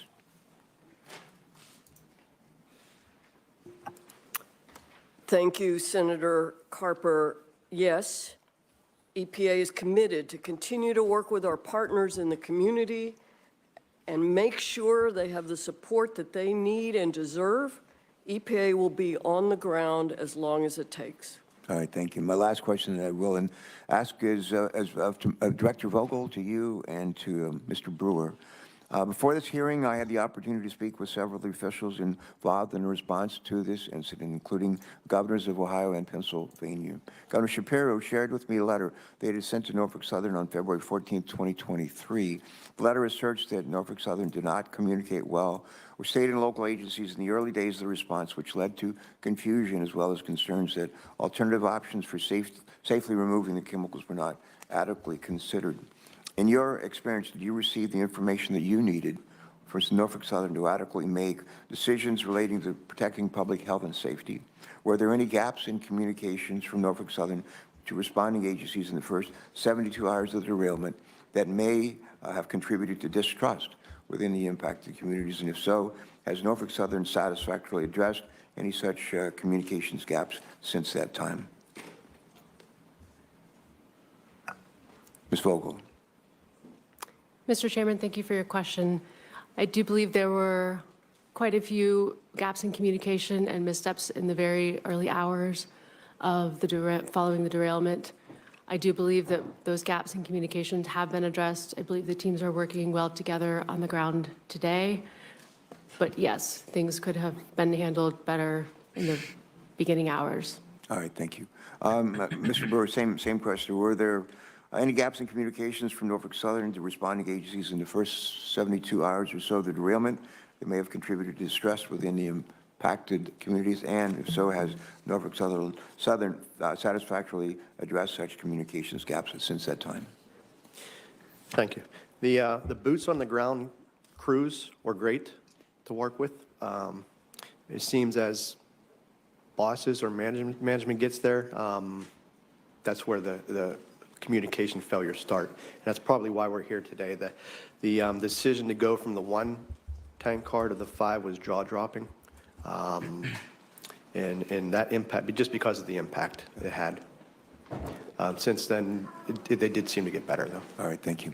Senator Capito, you're recognized for your questions. Thank you. I'll jump in for a second here. Eric Brewer, actually, the emergency management person, has actually done a solid job at outlining some of the failures there and directly calling out the Norfolk Southern management there for being the ones doing a lot of this. He's saying a lot of the folks who are on the ground trying to solve the problem are doing what they can, but when management would show up, the issues would ensue. Very likely because the management is thinking about this only in the sense of dollars and cents and nothing in terms of actually caring at all for the residents who were right there in town. And I wanted to bring up one comment here that came in from Gail Mahone. Negley is a town that is located just downstream from East Palestine. Right now, a lot of the aid is being focused in on East Palestine itself. Norfolk Southern is trying to narrow their focus to just East Palestine as well. But Negley has contaminated water running right through it and is being overlooked in a lot of this sort of stuff. So the other communities around Negley, including Negley, including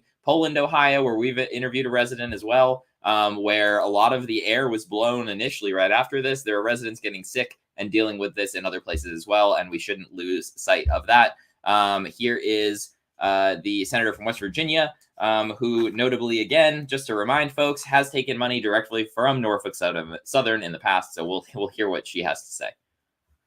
We're seeing right now. Apparently, there are piles and piles of sitting there right now and not moving. And I understand that facilities in Michigan and Texas that received waste from East Palestine are some of the most qualified in the entire country. The U.S. Ecology Facility in Michigan, for instance, had already accepted 360 tons of soil and 3,000 gallons of liquid in full compliance with their permits. The EPA has stopped. They have failed to give us an answer on what legal authority you used to stop those trucks at the gates of the facility that had already been accepting large volumes of waste. You said in your statement that this is great news because it means the cleanup can continue at a rapid pace. If it's still sitting there, I would say that's a contrarian kind of, that's in opposition of what we're seeing. So all shipments of contaminated soils have been suspended on site to test for dioxins, something that should have possibly been done weeks ago. But there was an insistence, I think, that the dioxin concerns were not as severe as what now you're going back and testing. So let me be clear, this is just, it goes to this whole mixed messages of what's going on here. So help me understand why you have delaying this cleanup efforts, why the piles are still piling up, because anytime you get there, it disturbs not just the chemicals, but it brings the odor, and then here comes the lack of trust right back down onto the community. And so could you help me with this? Is it true that most of the remaining contaminated soil is still sitting there in East Palestine? And when are you going to get it out of there, and where are you going to take it? Or I know you're not doing it. Norfolk Southern's doing it. Go ahead. Yeah. Senator Capito, thank you for that. First, I want to thank you for acknowledging the heroic efforts of all the emergency responders who were on the scene within hours, including EPA on-scene coordinators from both Region 3 and Region 5. And I have them at the front of mine every day, and thanks for acknowledging their efforts. Let me report that waste is moving off-site, even as recently as yesterday and today. Where is it going? Where is it going from the site? To a number of facilities that are EPA approved, that have the capacity to receive the waste, that have contracts with Norfolk Southern, and that have gone through our due diligence and a compliance review, which is necessary once federal EPA issued the order and assumed authority for the cleanup work from Ohio EPA. And we did pause to conduct that necessary due diligence and compliance review, because then all the facilities fell under the CERCLA regulations. Norfolk Southern engages facilities wherever they may be to accept solid and liquid waste. It's EPA's responsibility to ensure that the safeguards are in place for that waste in the loading, transport, and unloading, to make sure that they're compliant with our regulations, and to make sure that they have the capacity to take the waste. I can share some good news with you that the results from the dioxin testing that Indiana requested came in yesterday, and they're very low levels. So we expect waste to be moving perhaps as soon as today to other facilities. No option is off the table. Okay, so I'd like to see a list of the facilities, and I'd also like to ask, just quickly, if I can have just another minute, why did you wait a month before you started to order the dioxin testing when the community was asking for this? Was that a decision that you made early on, that it wasn't critical, or how was this decision made?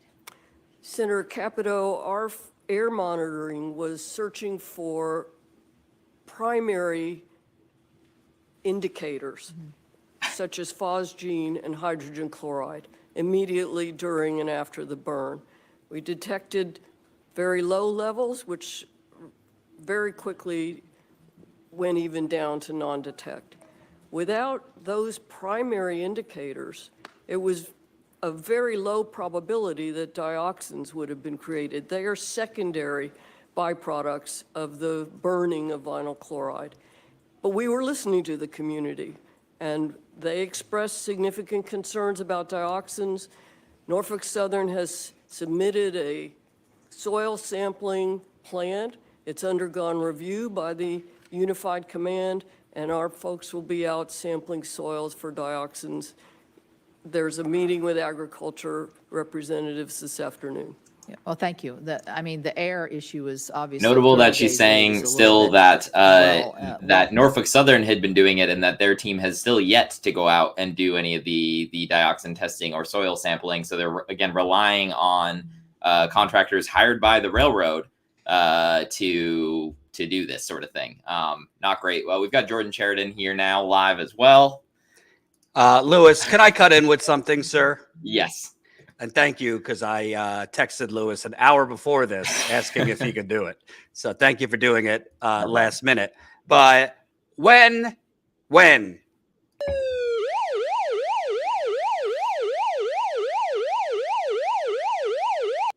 I've been listening to this dog and pony show all morning. You're a little nicer and kinder than I am. But I've heard a lot of nonsense and bullshit from a lot of people that frankly are corrupt in the United States Senate.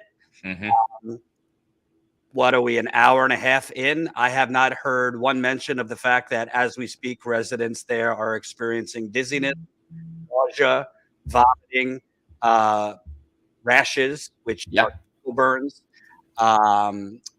eyes burning. We've heard of projectile vomiting. We have heard of people feeling under the influence, like as if you are drunk without the alcohol.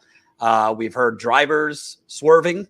I haven't heard anything about, I've heard like vague mentions of, are you going to do testing, but not like the urgent crisis of residents having health symptoms. Maybe we know that there are residents from East Palestine in the audience.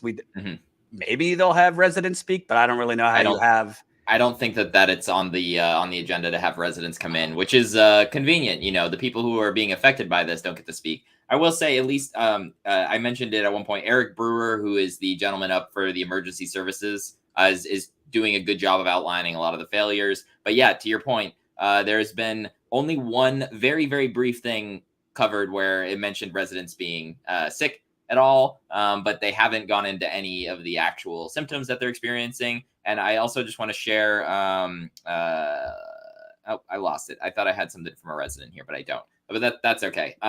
Yeah, I mean, this is clearly all over the place. And again, you know, when you look at the money that these folks who are on this very committee are getting from Norfolk Southern, as well as companies that own Norfolk Southern, They can go up there and talk right now, but let's see if in a couple weeks that they actually do anything when it comes to Enhanced legislation. wayside detector technology.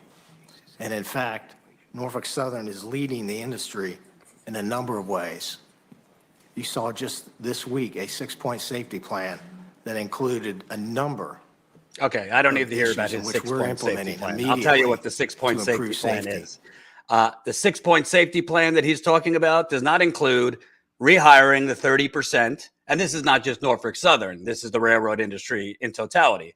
But his 6-point safety plan does not include rehiring all the workers that they have let retire or laid off over the last decade, because the railroad industry in totality is 30% thinner. This derailment, which had nearly 200 cars, they had 2 full-time workers for almost 200 cars and 1 trainee. So his little 6-point plan does not include spending money to have a actual adequate staffing. Number 2, his 6-point plan, I read some of it yesterday on the live stream, does not include upgrading your brake system, which Norfolk Southern has lobbied God knows how much, millions of dollars, maybe hundreds of millions of dollars, so that they don't have to upgrade the brake system, because right now most brake systems for these trains are as old as Abraham Lincoln. No, we are not exaggerating. We will go back to him, but I also want to reference something. Louis, notice when he was asked several times what you're going to do, and it was just bullshit questions, I think, by Republicans, yes or no. He says, we're going to do the right thing. Right. Well, who decides what the right thing is? Because to me, the right thing is for Norfolk Southern, $1 billion company, to start having discussions with any resident that wants to permanently relocate. Right. And that's not up to us. That's for the residents to decide. But we know a lot of residents that would desperately like to sell their homes and get out of there, but their home's value is underwater right now or under the ground with that contaminated soil. Norfolk Southern is not offering permanent relocation or to buy up the property to pay off the mortgages for these residents. That would be the right thing in my view. Number 2, is Norfolk Southern suggesting that these residents should get universal health care? I don't want to trigger any conservatives in the crowd. Why should these residents not have Medicare for the rest of their life? Libby, Montana, the residents of Libby, Montana, they had an asbestos disaster about a decade ago. Snuck into Obamacare for them, rightly so, by the way, was universal health care for Libby, Montana. Why shouldn't these residents have expanded health care? Right now, they do not. And they're going to need specialists for their diseases, environmental doctors, regular internists. We have already heard from residents can't even do the blood tests for some of these chemicals. Let's go back to him. Established in 2003. My understanding is Norfolk Southern immediately contacted the National Response Center, which then contacted applicable federal, state, and local authorities. All right. Now we're going to turn to Senator Mullen for his questions. Thank you, for those Chairman. responses. Thank you so much for being here. And I want to add to Senator Capito's question to Ms. Shaw, to Ms. Shore. I'm going to ask Mr. Shaw. Would you speak to the fact that the waste is being disposed at a facility 17 miles from East Palestine? I'm sorry, Senator. Could you repeat the question? Well, we've got reports that East Liverpool in Ohio is receiving this waste from East Palestine that has been disposed of. Is that accurate? Senator, standing here today, I don't know if that's accurate as of this time. So do you know where the waste is going to then? It is, we're in the process of working with the EPA on a number of facilities. So we haven't identified where it's moving to yet. Okay. So Senator, a couple we're in the things, process. and I think this is important for people to understand. I'm not saying this in defense of the EPA, because for those that have followed Status Coup, I think the EPA exists to protect business. But you should know, and I think Louis might have mentioned it, because the Ohio governor, so if you're watching in Ohio, maybe you guys should go protest outside the Capitol there, because Ohio Governor Mike DeWine, who Louis confronted on the ground in East Palestine, you could watch that video. We'll show it in a little bit. He had Mike DeWine stuttering and stammering because he's not used to actually being challenged by any real journalist. Mike DeWine let me repeat, has not declared a state of emergency in East Palestine. A state of emergency is different than a disaster declaration. A state of emergency is basically a couple notches under a disaster declaration. The federal government can only approve a disaster declaration because of the Stafford Act. The Stafford Act is a law that was basically pushed by Republicans to champion states' rights, which meant that the federal government cannot unilaterally come into states and take over the responses for crises like this. So a state has to issue a disaster request. So basically, the state has to request the federal government to come in. The federal government actually, by law, I think it's a bullshit law that can be changed, denies places like East Palestine a federal disaster declaration because a federal disaster declaration is only for natural disasters like a hurricane or tornado. Obama denied Flint, for example, a federal disaster declaration. I think that's nonsense. I don't care if it's natural or not. A federal disaster declaration, the federal government takes over. So you would have had FEMA full blast in Flint and in East Palestine. You would have had the Army Corps of Engineers in there digging up the soil. The federal government and all its resources would be in there. But because the federal government, by law, they say, cannot issue a disaster declaration, a state of emergency is one step under that, which provides more resources to the state, in this case, Ohio. And if Ohio Governor DeWine issued a state of emergency, that would give the EPA the lead role in Ohio. He has not declared a state of emergency. So who has the lead role in Ohio? Say it with me. The corporate criminals, Norfolk Southern. The EPA right now has basically, they call it primacy is the legal definition. The EPA does not have primacy in Ohio. Norfolk Southern does. Can you imagine that? This is like the arsonist who burns down your house is now in control of rebuilding. So Ohio Governor Mike DeWine, who from what I could tell, Louis, I don't know if you have thoughts, the media in Ohio seemed to just slobber over him and kind of lob softballs. They're not questioning, why have you not declared a state of emergency, which would give the EPA the lead role? That does not mean if the EPA had the lead role, mindlessly trust whatever the EPA tells you, because the EPA, I can tell you from my Flint reporting, they lie like a rug too, and they have tested the wrong way in places like Flint, and they have also looked the other way when the state environmental agencies test the wrong way. However, right now, over a month into this, the EPA does not have the lead role in East Palestine. Norfolk Southern does, which is insane. I also would like to know, why are none of these senators talking about that? Yeah, no, for sure. I mean, Governor DeWine even got some praise at one point from one of the folks doing an introduction for his leadership. That was not the guy's all over the place. Nobody's asking him tough questions. When he gets a tough question, he pretends like he's being attacked by somebody. He kind of looked at me like I was being rude to him or something for interrupting his talking point that he had carefully crafted, I'm sure. But the talking points are one thing. We're hearing a lot of talking points today as well, unfortunately. But no, DeWine has been very irresponsible in all of this. The fact that a disaster declaration or the emergency declaration hasn't been done is abhorrent. And again, we're letting Norfolk Southern go ahead and clean up the mess that they created. In a lot of cases, we're letting them doing the tests for their own thing. So it's, the mess that they created. Residents are unhappy with what's going on here. The residents' opinions matter way more than anyone on this stage right now. And unfortunately, we're not going to hear any residents. I'm curious to listen in to hear a little bit more what Alan Shaw has to say while he's up here.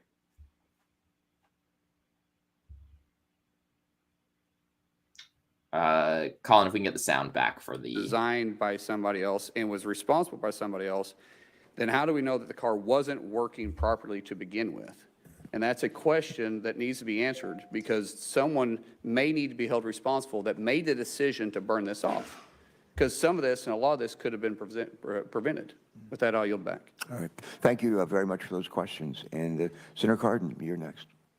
Thanks for joining us, man. Well, first, Mr. Chairman and Ranking Member, thank you very much for scheduling this hearing. I want to thank all the witnesses that are at the table. And yes, I am very concerned that this was a preventable accident. I'm sorry, Louis. I know we have this so we could hear from the folks, and we will. But I got to tell you, for those of you from Flint or Michigan, this is eerily similar to the 2016 hearing with criminal governor Rick Snyder, who should be in prison, by the way. This is eerily similar to that. I'm not saying that these senators aren't genuinely aghast, but let's just talk about Shelley Moore Capito for a minute, okay? Shelley Moore Capito is the ranking member on the Republican side. She is a part of a political dynasty in West Virginia. She is BFF with coal baron Joe Manchin, who is the head of the Senate Energy Committee. Yes, in America, you could own coal companies and make millions of dollars from a coal company and lead the committee that's supposed to regulate coal. Shelley Moore Capito has been, and if you're from West Virginia, tell me if I'm wrong, she's been instrumental in protecting coal companies who poison and give cancer to West Virginians. She's been instrumental in terms of coal removal from the mountains and protecting the companies from that as they poison the water in West Virginia and elsewhere. She has been a guardian and protector of big business and big coal in West Virginia. So I don't have a lot of confidence when she's asking Norfolk Southern the questions here. I don't have a lot of confidence that there's going to be any follow-up. And that is the problem here. We need follow-up. We didn't get it in the case of Flint. And a lot of other communities have not gotten it past these hearings. And there's important things that need to be answered. Number one, as we speak, we broke this yesterday. Norfolk Southern sent out a flyer to the community over the weekend saying we would temporarily relocate anyone in the East Palestine area. The phrase was the East Palestine area and 1 mile into Pennsylvania. Well, I said to Louis over the weekend, I don't know, this sounds too good to be true. What did we learn yesterday? Oh, they're actually only doing it within the city limits. So if you technically live in East Palestine, but are just outside the city limits, it's not like your house don't smell. You will not get that temporary location. They're not asking about this. They're not asking Norfolk Southern, who's saying we're going to do the right thing. Well, they're already walking back what they put on a flyer 5 days ago. So, I mean, we're going to continue airing it, but we just have to put grain of salt on everything that, are there certain people that I trust more? Do I think Sherrod Brown might follow through a little more? Yeah. I personally think J.D. Vance is full of shit. He didn't say anything about this, I believe, for 2 weeks. He pretends to be, a populist hillbilly, but lives in has several mansions. But will he do more than others? Probably, because he lives in Ohio. He's a senator from Ohio. But we're not hearing anything on what are you going to do for residents that are sick right now. We're also not asking the EPA, why was it that you allowed kids to play by this creek for a month? Kids were exposed to a heavily contaminated creek for over a month before they even bothered to put up signs, do not play here. Louis, we had a video. You've been by that creek. Tell people. It stinks. Yeah, it stinks. There's chemicals all in the bottom of it. There's still chemicals in the bottom of it as of at least a couple days ago as we're talking to people. And again, starting on Monday, we'll be able to see, again, if there are, I'll go and check firsthand for you to see where this stuff is all still spread to. Okay, enough of me. Contaminants that might be approaching any groundwater or drinking water.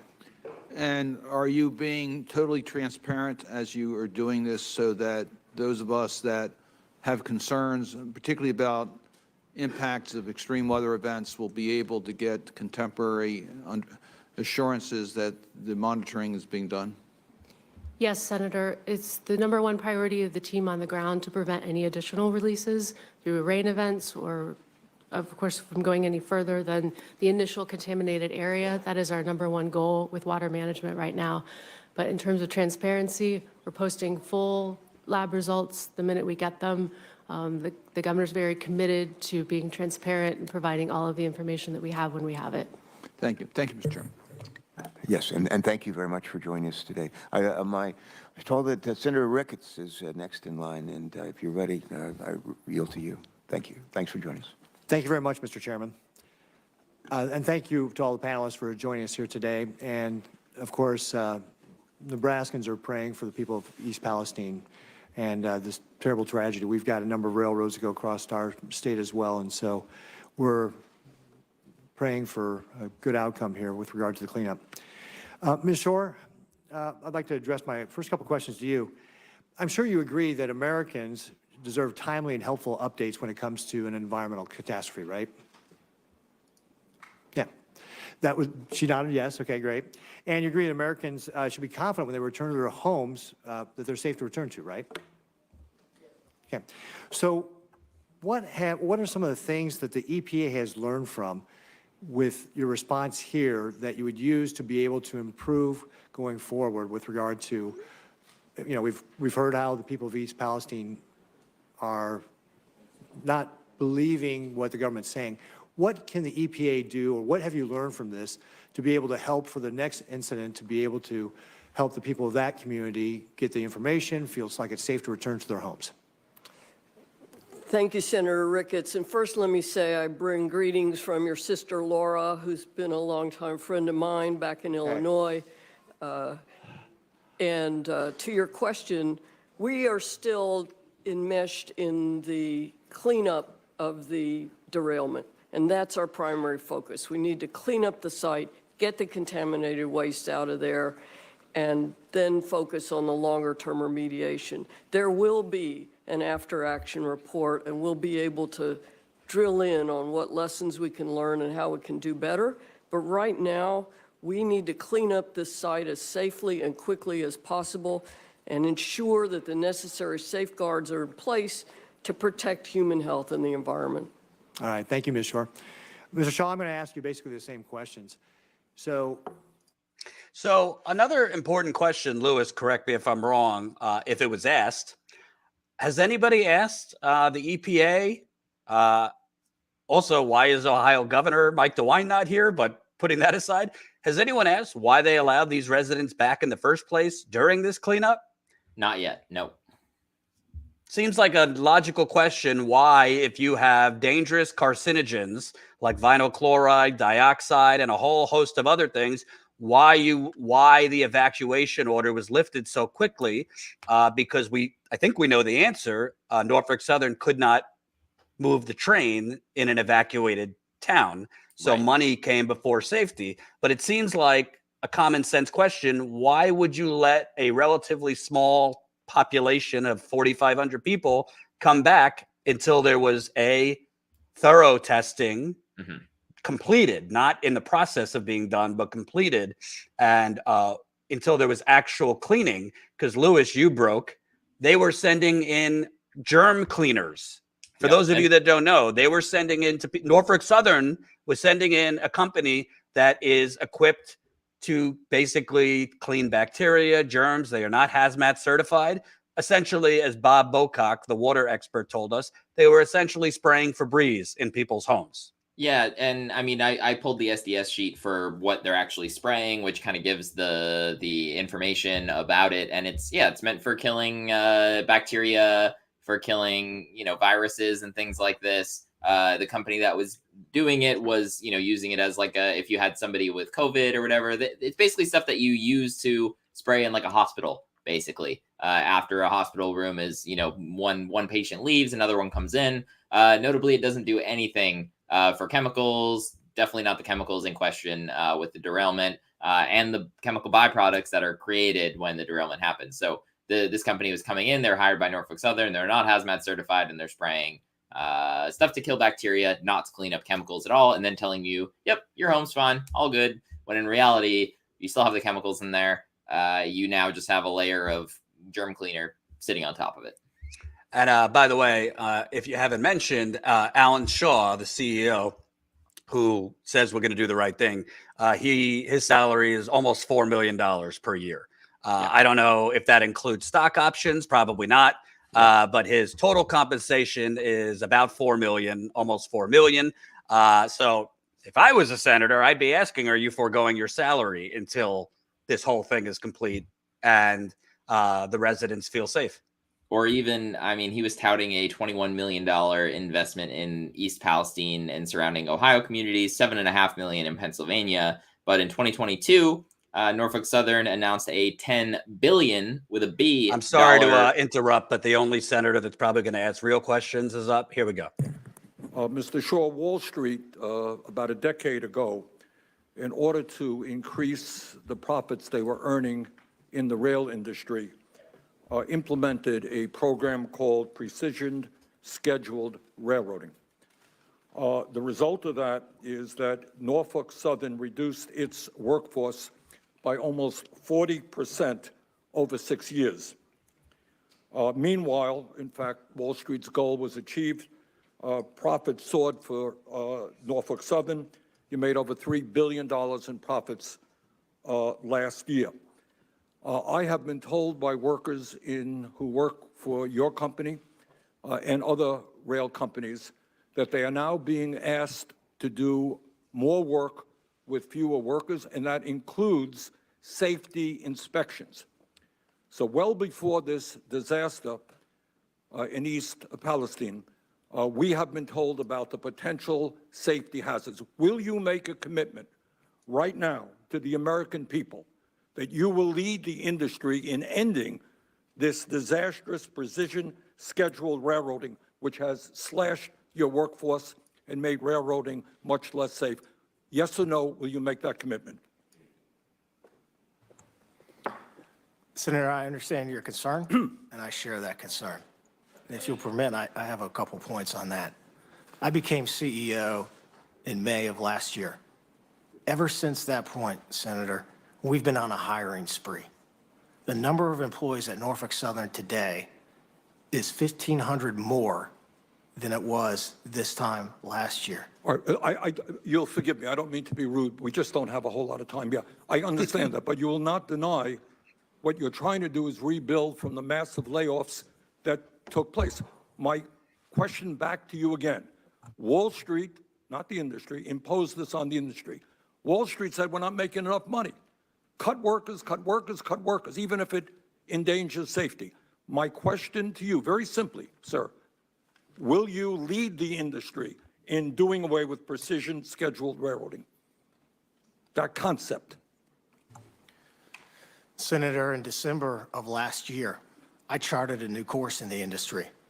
And I said we're going to move away from a near-term focus solely on profits, and that we're going to take a longer-term view that's founded on our engagement with our craft employees who are so critical to our success. We were the first to pivot out of it.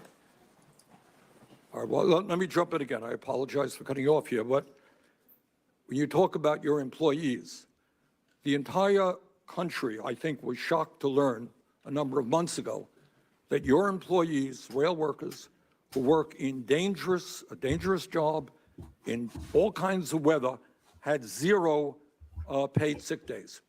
Now, I know that is beginning to change, but I would ask you, given the fact that Norfolk Southern provided $10 billion in stock buybacks recently, can you tell the American people and your employees right now that in order to improve morale in your workforce, that you will guarantee at least 7 paid sick days to the 15,000 workers you employ? I do know you've made some progress.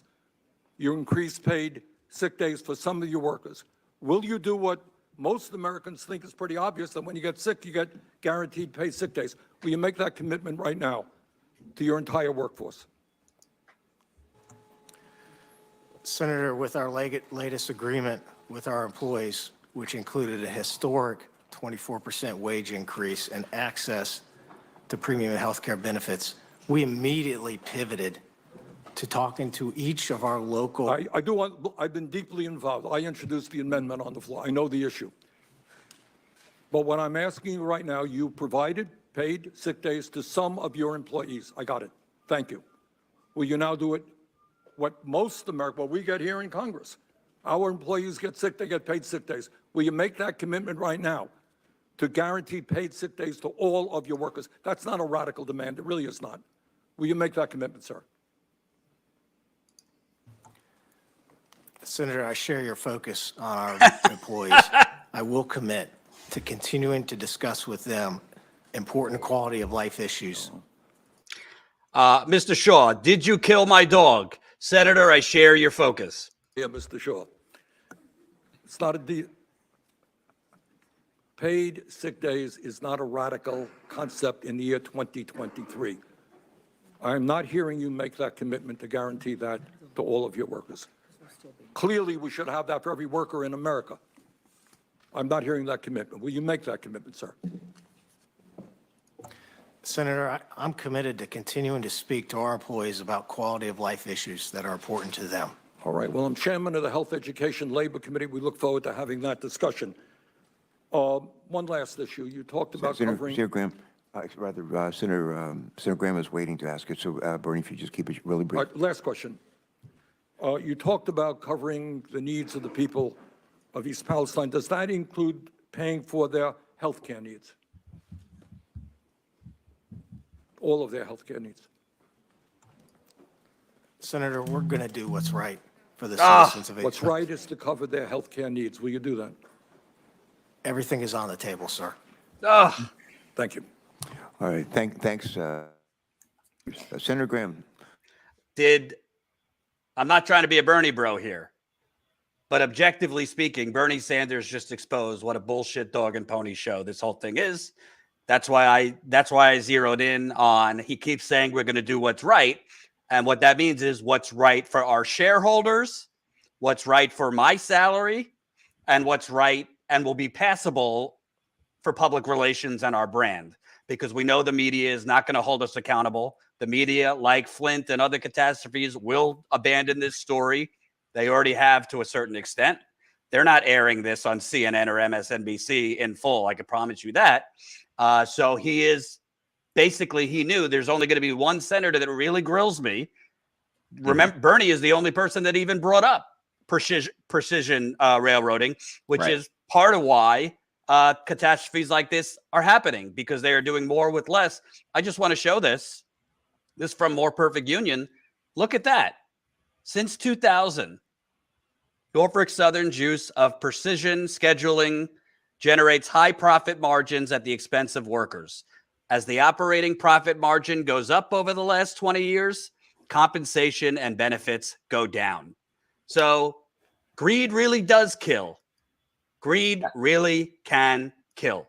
He also brought up the $10 billion stock buyback plan that I was just mentioning before Bernie came on right there. Again, $10 billion with a B, while at the same time, this CEO, Alan Shaw, is touting that he's spent less than $30 million so far in these communities. I'm curious to hear what Lindsey Graham is asking here. Lindsey Graham notably has taken, I believe it was $10,000 in donations so far just from Norfolk Southern, and very likely a whole lot more as well from BlackRock, Vanguard, and these companies that also own a large stake in Norfolk Southern as well. I'm not qualified. It's not a political question. The question is, if the president asked you to go, would you go with it? I'll go with anybody who wants to go and help the community of East Palestine. Ms. Shore, same for you? If I'm asked to go, I certainly will. Yeah, well, so I'm calling on the president to ask both of you, and go. What's the downside of talking to people about going through a big trauma? I'm not, him going there doesn't fix all of the problems, but I think it's a step in the right direction. And I just wish he would go there so we could all work to solve the problem. The more we know, maybe I should go there. The bottom line is, would either one of you have a problem living there full time, given the condition on the ground? Do you feel it's safe to continue to reside in this town? Mr. Shaw. Senator, the EPA and the Ohio EPA have very high standards, and I trust their testing. And would you live there, given what you've seen? yes, sir. Okay. I believe that the air is safe. I believe that the water is safe. There are hundreds of tests. Okay. There are millions of data points. Okay. They all go to the same thing. And I genuinely enjoy Okay. my conversations with the folks at East Palestine. Yeah, I'm sure they're traumatized, and every time somebody shows up, it's probably good. Ms. Shore, do you agree that it's a safe place to live? Senator Graham, science is EPA's North Star, and we follow the science. And I drink the water there. I drink it every time I go to town. Okay. Because the scientific data shows that it's safe, Okay, as does the air. that's good. Ms. Vogel, you're from Ohio. Have you been there? I've been in East Palestine since February 3rd, with the exception of 5 days. Real dedicated effort here. Do you think you've been enriched by these visits? Has it helped Yes, you? yes, Senator. Do you think you've learned more about the problem having talked to these people? Unquestionably. Would you have a problem living there now? I mostly do. You do have a problem living there? I mostly live there. Okay, Senator. but so you're okay? Yes, sir. Okay, My well, team and that's I good. have been there. Okay, good. Well, the so last month. let's do what we can to make sure it's safe to live there. Let's make sure that we help these people. If they have medical needs, let's meet them. And let's find out what happened and try to fix it the best we can. Does that make sense to everybody on this panel? Okay. So Lindsey Graham is asking, did you not burn down the house? No, Right. we did not. So you didn't burn down the house? No, we did not. Okay, thank you for cooperating. Right. By the way, Louis, you could correct me. I don't know if you know, but I would bet a lot of money none of these people are staying like I mean, you permanently can't stay- overnight in East Palestine. You from the can't EPA. stay. There's not a hotel in East Palestine to stay in overnight. It's not an exaggeration. There just isn't one. It's a small town. A lot of these folks are probably staying over in Columbiana, which is notably upwind. This is where we stayed when we were there. There are more hotels and infrastructure there. Even in Youngstown, Ohio, is not that far away. At least he brought up the fact that, like, hey, residents are uncomfortable. But again, no pushback on, okay, like, you're saying it's fine. Why are these residents getting sick then if it's fine? Again, it's not a small number of people who are, having sore throats, eye issues, breathing problems, needing to go to the hospital for nebulizer treatments. It's thing after thing after thing. It would have been much better if he kind of pushed back a little bit right there. To be And like, you know okay, what? if that's the case, why are they getting sick? We could keep talking, but you've done such great reporting. For those who haven't seen this, you want a picture into what Norfolk Southern considers doing the right thing? Let's play a little bit about this resident's experience and her interaction with Norfolk Southern. Yes, you want to share how all of this has been impacting you so far with everything that's been going on? Actually, I just got my apartment the day before, so I actually got a place to call home, and Friday after all this happened, they told us to stay here or we can evacuate, that everything was fine. So I stayed for the couple days, I had nowhere to go. Well, Sunday they came knocking on our door saying that we had to evacuate or they're coming back with body bags. And my chest was tight, my irritated eyes, my throat and everything, so I decided to go to the hospital, and I ended up getting acute bronchitis from chemical fumes. And so at first they were telling you can stay if you want to, it should be fine. Yes, to stay off the roads. That's the only thing they asked for, stay off the roads, that everything was okay while they cleaned it up. Gotcha. And I guess what sort of symptoms were you feeling when all of this kind of started? You said you weren't feeling well and they were going to have to come in with body bags. I guess what have the symptoms been like for you? The irritated eyes, the sore throat, the tightness of the chest, always trying to catch my breath, coughing, like I just can't get rid of it. I said I'm on the breathing inhaler. They actually at the hospital, they put me on a breathing machine. They put me on the oxygen. They gave me 3 types of steroids. They quarantined me, washed my clothes. Yeah. And none of these are symptoms you ever had before any of this was going on? I never had any problems with my breathing. I was healthy as a horse. I work outside and I'm constantly active, and I never had any problems like this. And it seems like never going away. I guess where do you live in proximity to where all this happened as well? Are you real close by, or? Yeah, actually I'm in a couple buildings over. I was in the 1 mile radius. In the 1 mile radius, gotcha. Yes. And have other folks, you sounds like you just moved in. Did you have other folks also living with you with issues right now too? Actually I live by myself, but my neighbor, he has 3 young kids, and they're starting to symptoms, the rashes and everything, and the breathing. Yep. And like I said, he just had a brand new kid and is not even a year old yet and is already having problems. Right. And have you tried reaching out to Norfolk Southern at all, going to the assistance center to try to get help from them? And if you have you had any success in doing any of that? I actually asked them about my medical condition and all that, and they asked if I had Medicaid that was paying for it, and that was it. That's the only thing they were doing. So they're not trying to, yeah. Nope, don't even care. They didn't ask, what I was on, what happened, am I feeling any better? They just asked if I had someone paying for it. So they're. So yeah. And I guess, that was her name is Moo too. I'm actually working on. We're gonna follow through or follow up with Moo shortly here. We're gonna follow up with Moo next week when I'm back in town. Again, I will be back in town in East Palestine. We'll work on getting back over to some of the hearing as well while that's still going on. But I'll be back in East Palestine next week. Spent a week there already. If you hadn't seen that interview or tons of the other ones that have been done. If you're watching us for the first time, you can definitely hit the subscribe button, check out a lot of those videos afterwards. But there's a whole lot more coming from East Palestine. These residents, again, the most important part is half the town isn't feeling well. They're all getting sick, and it's only happened after this whole thing went down in East Palestine. This is not a small number of people making these claims. It's only been lightly brought up so far in the hearing here. But yeah, I mean, again, the issues that the residents are dealing with every day should be the primary focus of this, as well as the malfeasance, whatever you want to call it, that on Norfolk Southern's behalf, as well as on the government's behalf too, allowing Norfolk Southern to be calling a lot of the shots here, especially early on, as far as the controlled burn went, and things like this at this point.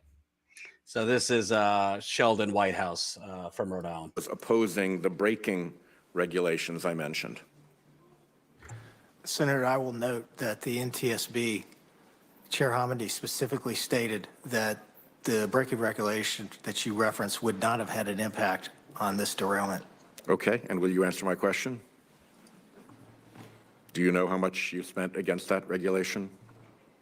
No, sir, I don't. I also know that the government's own GAO and the National Academies of Science indicated in 2016 that the Department of Transportation's, or the FRA's review of ECP brakes was unjustified.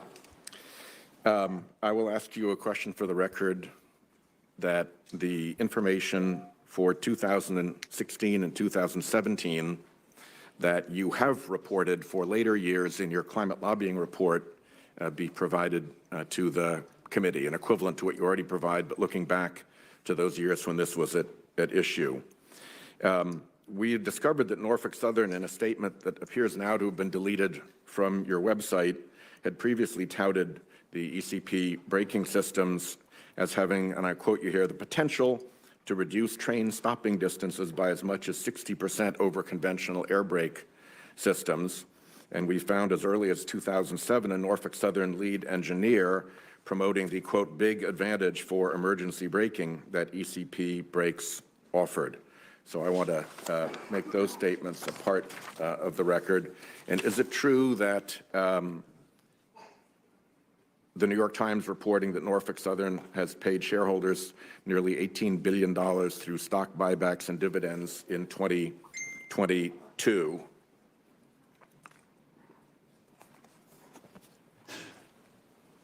The New York Times is reporting what, sir?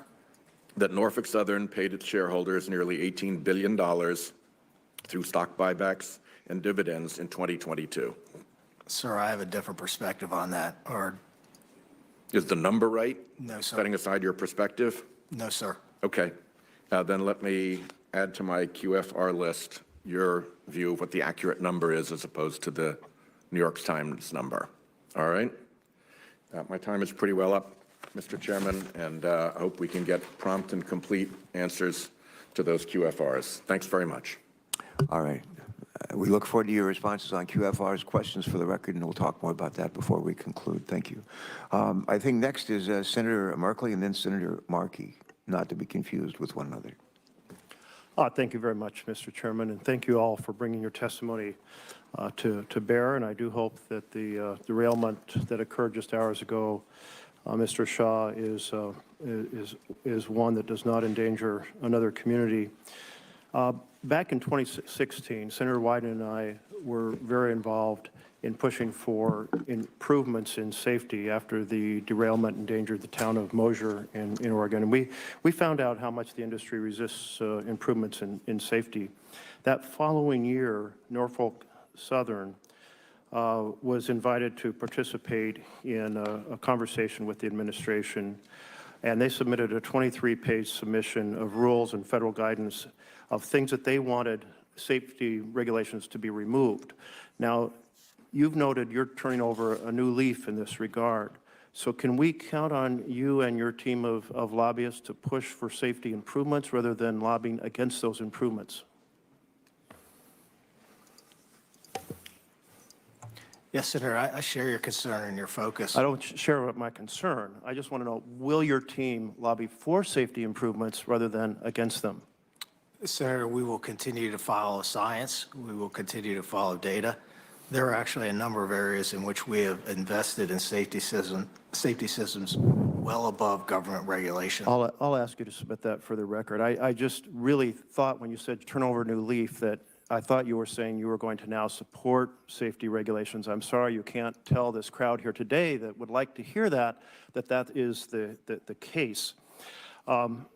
3 years ago, Norfolk Southern cut 5 positions in East Palestine that oversaw maintenance of equipment detectors that are used to determine or monitor boxes that measure, sometimes they're called hot boxes, that measure things that are going wrong on the track, including bearing temperature. There's initial reports that defective bearings or overheating bearings may well have been the cause of this particular accident. Will you pledge today to quit eliminating positions and sensors that oversee track conditions, like removing the folks who monitor the hot boxes, and instead add and support those monitors so that when there is something like an overheating bearing, it gets detected and the train gets stopped rather than crashing or derailing? Senator, the NTSB report indicated that all of the hot box detectors were working as designed. And earlier this week, we announced that we are adding approximately 200 hot box detectors to our network. We already have amongst the lowest spacing between hot box detectors in the industry, and we already have a... You know, another question that's not going to be asked, this is preceding Alan Shaw's time, but they spent, Norfolk Southern and other railroad industries spent a whole lot of money on lobbying so that when Obama was president, they would exclude or exempt certain chemicals from regulations in terms of disclosing hazardous materials on a train. So Obama's, I guess the NTSB or Transportation Department tried to propose a rule that would mandate certain trains have carrying certain chemicals have to adhere to tighter regulations, and Norfolk Southern and the rest of the railroad industry fought to exempt certain chemicals like vinyl chloride. I have not heard that question asked, but I'm sure if it was asked, we would hear from Alan Shaw that he's going to, quote, do the right thing. No, absolutely. And again, to mention the lobbying, it's somewhere around $333 billion over the last decade has been spent directly on lobbying, and then a whole lot more than that in addition to for donating to congressional campaigns and whatnot that we talked about earlier. Yep. Completed. Senator, I will commit to continuing to invest in safety. And you've seen over time the number of derailments, hazardous material releases, and personal injuries has declined. There's always more that we will do, and I am committed to having the best safety culture in the industry. You're coming here with 3 derailments within 3 months, and the average in the industry is 1 per month for the entire industry. So congratulations on maybe some good luck over a few years, but at this moment, your team is the team that has the most derailments in the last 3 months. I just want to note that every engineer understands that if you have brakes on every car rather than just brakes on the front car, that you prevent the accordion-style crashes that you've been having. It's why any truck carrying a trailer has brakes on the trailer instead, so the trailer doesn't flip over the top of it.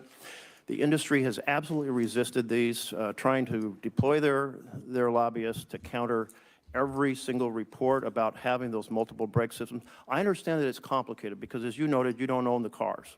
That makes having these coordinated brake systems. But listen, if we can put people on the moon, we can put brakes on every train car. This is really the single most significant safety factor that could be pursued, and I really hope that you and your company and your industry will take and start taking seriously safety, which we have not seen to this point. Senator, I take safety very seriously, and there are brakes on every car. I can assure you of that. Well, I hope you support the coordinated pneumatic electronically controlled system that you've been fighting against for years. The brakes that are on every car, notably, were developed during the Civil War era, and they take a very long time to slow a train down. The East Palestine train derailment was not preordained. It was preventable. It was a disaster waiting to happen. Corporate greed, outdated railway safety regulations, lax hazardous material standards were all the fuel on a toxic fire that was ready to combust. This was something that was preordained and known about because of all of the rail accidents that happen every year in our country.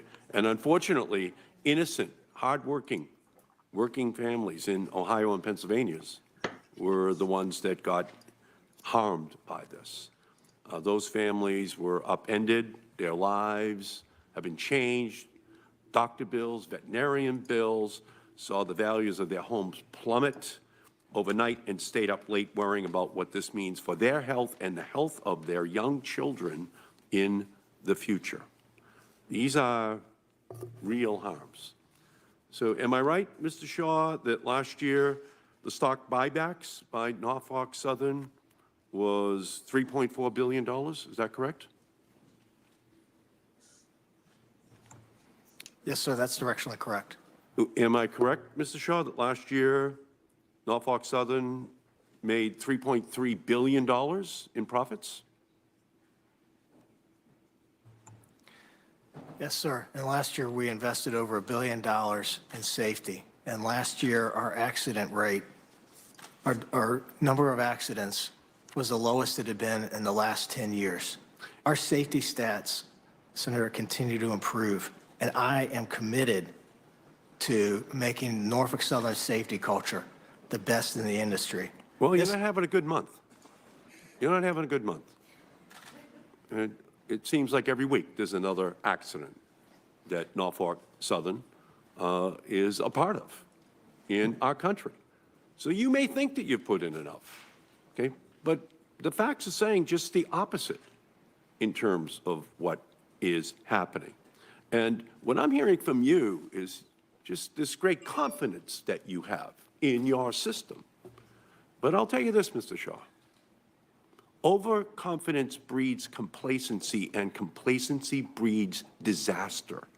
And that disaster has hit East Palestine, and it's hitting community after community across this country, not just Norfolk Southern, but the rail industry in general that has reduced its workforce by 1/3.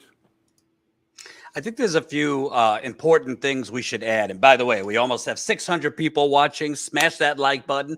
Another important thing, Louis, do you know that we are just over 300 subscribers away from 140,000 subscribers? There's almost 600 people watching. I would venture to guess there's a whole lot of you that have not pressed that subscribe button.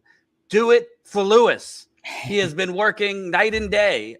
We have been covering this, frankly, more than any national news outlet, any independent outlet, not for shits and giggles, but because we kind of think a petrochemical mushroom cloud and bomb over multiple states is a really important story. We also think that frankly, there's not enough attention being provided in this hearing so far on the acute, real-time health effects that residents are suffering. Louis, myself, we speak with residents every day. It's the same story. When they leave town and they are away from this town and surrounding area for even a few hours, their symptoms are relieved. When they go back to this town, their symptoms come back. Well, unfortunately, not everyone has been able to leave town. So you have children still in school there. You have adults still there. You have businesses still there suffering, and they are currently still inhaling chemicals, petrochemicals, carcinogens.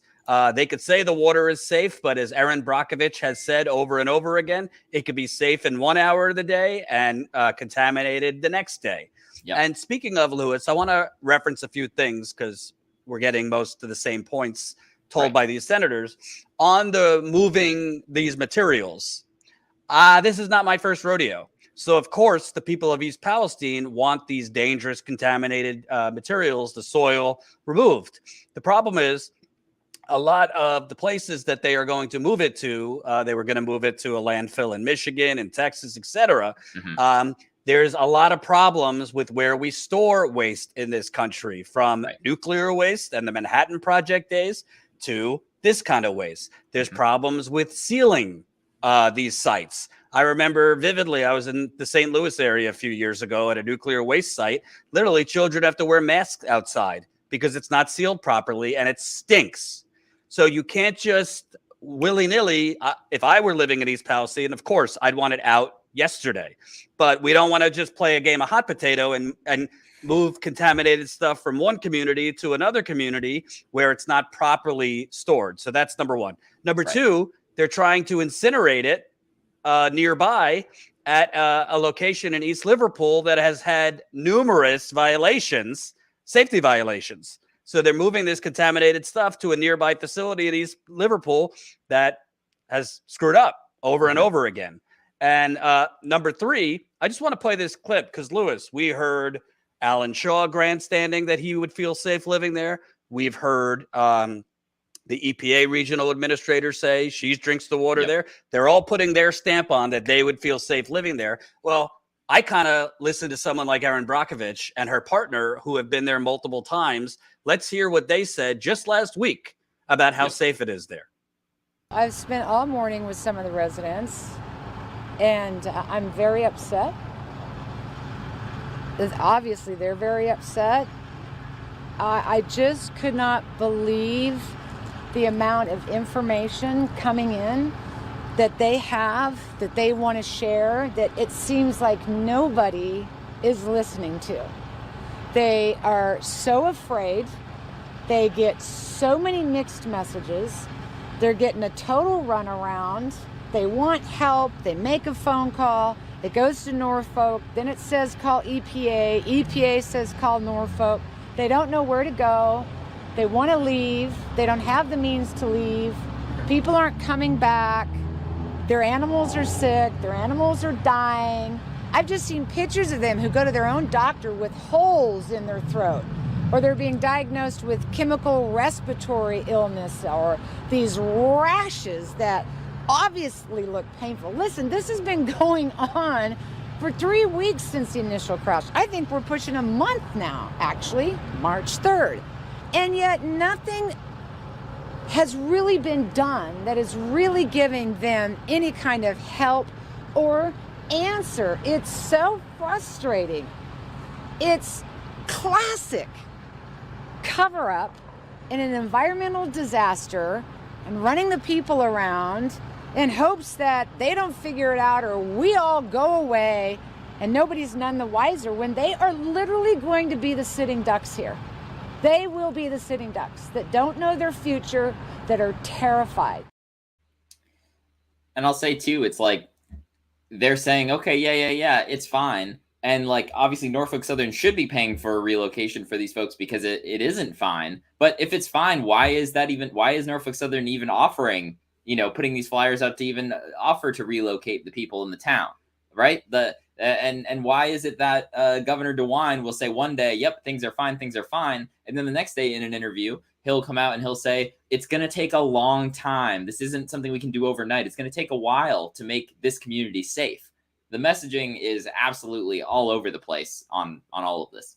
But it's also a lie. I mean, it's an alternative reality being provided. And frankly, shame on Sherrod Brown and J.D. Vance, who have been on the ground.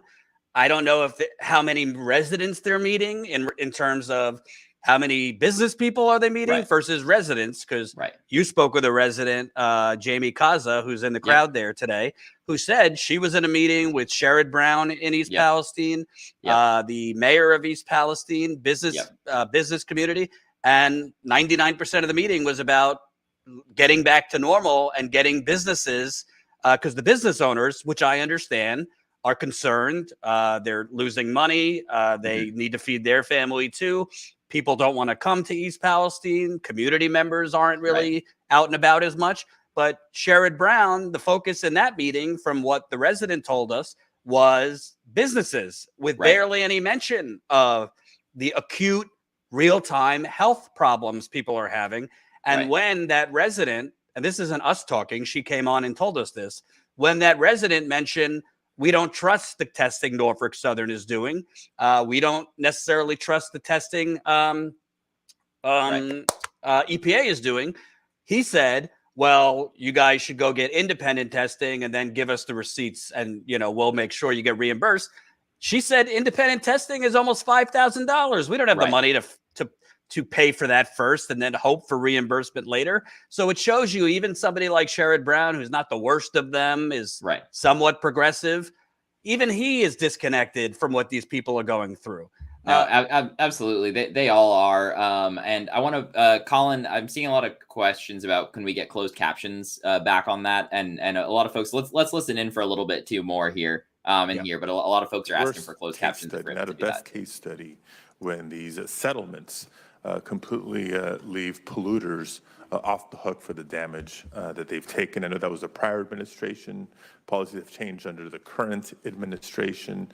We're working to embed that environmental justice lens as well, not just at EPA, but within the Department of Justice, and hope to make it permanent. Want to come back to Mr. Shaw here for a few questions on, as it pertains to your workforce, inspections and maintenance. You recently announced that Norfolk Southern would be deploying more wayside detection and hotbox detector technology as part of the safety plan. And I apologize if this is a little bit redundant with the questions that have come up prior in the hearing, but I think I have some specifics I want to get to. From what I understand, the company has also reduced its workforce by nearly 40% since 2015 .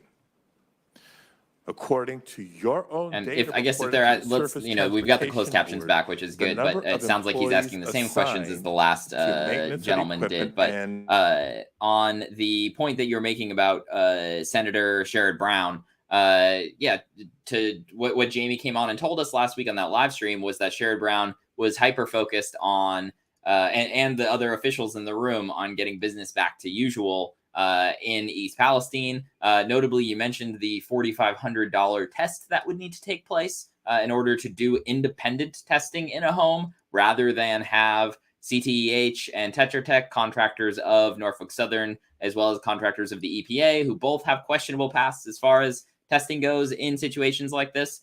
So in order to do that testing, it would be $4,500 per household. Jamie Kaza, the resident that we spoke with, asked Sherrod Brown, how can people do this sort of thing? And Sherrod Brown was like, okay, well, go ahead and just pay for it out of pocket and save the receipt, because we'll reimburse you. $4,500 is not a reasonable thing to ask a lot of these folks to be able to just put the upfront money up for, to have this testing done in the first place, to then go ahead and hopefully get reimbursed for it. There's no guarantee you're going to get reimbursed for it. While I was in town, a lot of folks who wanted to hire an actual cleaning company to come in, and were told, like a hazmat certified cleaning company to come in and clean on their own, it would cost over $1,000 to do it. And Norfolk Southern was telling those people, we're not going to pay for that. If you want a cleaning company to come in, hire the company that we're working with, which is the one that was going in and spraying germ chemicals in there. So Does Go ahead. anybody in this audience, please let us know, does anybody in this audience truly believe if this would have happened in one of the wealthier parts of Ohio or Beverly Hills or name your wealthy suburb in wherever you live, that they'd be telling the residents, hey, just front the money, we'll reimburse you. Or, hey, you know, we'll temporarily locate only people within the city limits. The rest of you are out of luck. Of course not. They would have given all the residents refillable debit cards. So you don't have to provide receipts and all that. They probably would have everybody up at nice hotels for several weeks, if not months, because money talks. And this is a class issue also. I look at Flint, Michigan. Next month is 9 years later. Let that sink in. 9 years later. The water is still contaminated. I know that for a fact because I've covered Flint endlessly for the last 6-7 years. They have not replaced all of the pipes that were busted in Flint. The residents do not have Medicare for all or expanded health care. And other places in Michigan, like Ann Arbor, a wealthy area, preemptively, before there was a problem, replaced all of the lead pipes. So Flint, 53% black, mostly poor, a lot of poor white people. 9 years after they were poisoned, they have not replaced all of the busted pipes, but a wealthy white area an hour down the road, have preemptively replaced all the pipes. So this is a class issue. And we should note, East Palestine, predominantly white, but it's impoverished. Do you think in a wealthier community, this would be the response? Absolutely not. Let's hear more. Stabenow. Thank you very much, Madam Chair, and thank you to everyone for being here. This is obviously incredibly serious. I'm actually going to recap a little bit of the end of the last question that was there. I was reading the captions, and there was a question on, and we'll get back to this in a second, on the inspections that are done of every single car, and that train cars currently, the inspection times that Norfolk Southern are doing is only 60 seconds per car for the inspections when they're all attached. It used to be several minutes.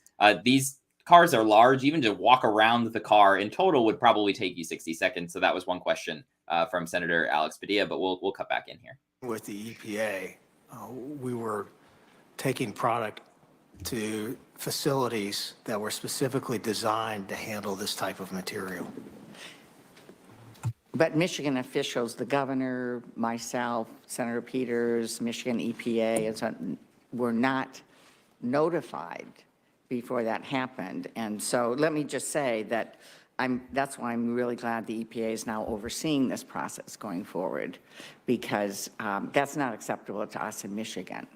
And so, Administrator Shore, moving forward, can I count on you and the EPA to work with us during the cleanup process so we can make sure Michigan families aren't put in danger? Senator Stabenow, you certainly can. The administrative order that we issued that went into effect fully on February 27th requires Norfolk Southern to notify our co-regulators, in your case, the Michigan Eagle, of shipments to the state. But as they continue to ship waste, EPA will take the additional step of keeping you and congressional staff in the state informed. Thank you so much, because that did not happen at the beginning. And so I appreciate now with EPA oversight that this will be happening, because it was very concerning to people in Michigan and as well as elected officials. I have a quote from Norfolk Southern. We are going to learn from this terrible accident and work with regulators and elected officials to improve railroad safety. Mr. Shaw, we certainly need to do that. We certainly need to strengthen safety standards, especially now that we have an administration that supports strong standards instead of working to gut them like the last administration did. So we're now in a good spot to be able to move forward. We have bipartisan legislation. All right. I can't really listen to much of Debbie Stabenow because she's another fake phony. She's done very little for the people of Flint as one of their senators, and she took money from Norfolk Southern like the rest of them. But we should also point out, Louis, you might have talked about this before I came on. Let's not get it twisted here. Every single one of these senators on stage right now for this theatrical performance, because that's really what it is, every one of them, I believe, but Bernie Sanders, supported President Biden in blocking rail workers from going on strike at the end of last year. Actually, every single one of these senators that are part of this committee who are, suddenly upset and asking the tough questions, I haven't heard many tough questions, every one of them supported Biden blocking the rail workers from going on strike before the midterms, which was a political decision. President Biden did not want a railroad strike before the midterm elections, which obviously would have devastated the economy, and probably the Republicans would have done a lot better if rail workers went on strike, because you would have had a real economic problem. Then before the holidays, President Biden blocked these rail workers from going on strike because it would have also had economic devastation. This is Union Man Joe, the friend of the worker Joe Biden, which is a big load of bullshit. Biden, for his whole career, has supported policies that directly go against labor unions. It's all a marketing thing that Biden, the Democrats, and the media have propped up that Biden is a friend of labor. He's not. But putting all that aside, of course, we can't say that if the railroad workers went on strike, that necessarily would have stopped this specific disaster. However, I interviewed railroad workers before they were blocked. I spoke with them. One of the chief complaints that would have gotten a lot of attention if they were able to go on strike was that the railroad industry overall has cut the workforce by 30% over the last decade. The fact that these cars are older than the Civil War. A lot of these cars have not upgraded their brake system and other parts of the trains for over 2 centuries. Those would have been heard. So who knows what could have been prevented if rail workers were allowed to go on strike. So are some of these senators, theoretically upset at Norfolk Southern? Yeah. But let's be clear. It was a huge bailout. And I believe J.D. Vance kind of referred to it as that. Blocking the rail workers from going on strike was basically a bailout to companies like Norfolk Southern. And these, particularly the Democrats, because the Republicans don't pretend, well, they do, but specifically the Democrats who pretend we're the party of the workers and we're pro-labor. Well, it's not very pro-labor to block some of one of the biggest unions in America from exercising their legal right to go on strike. So absolutely. And it's like there's the workers, strike being squashed by the Biden administration is one thing that you can look at as like, would it have maybe prevented it, or, would it have prevented it necessarily? Maybe not, but it would have put you steps in the right direction. You can look at, the Trump administration rolling back some of the regulations. Had that not have been happened, maybe would this have prevented it? Maybe not. Again, on Biden, though, Biden's been president for 2.5 years almost at this point. He's had plenty of time to pull these regulations that the Trump administration got rid of back into the fold. Could that have prevented it?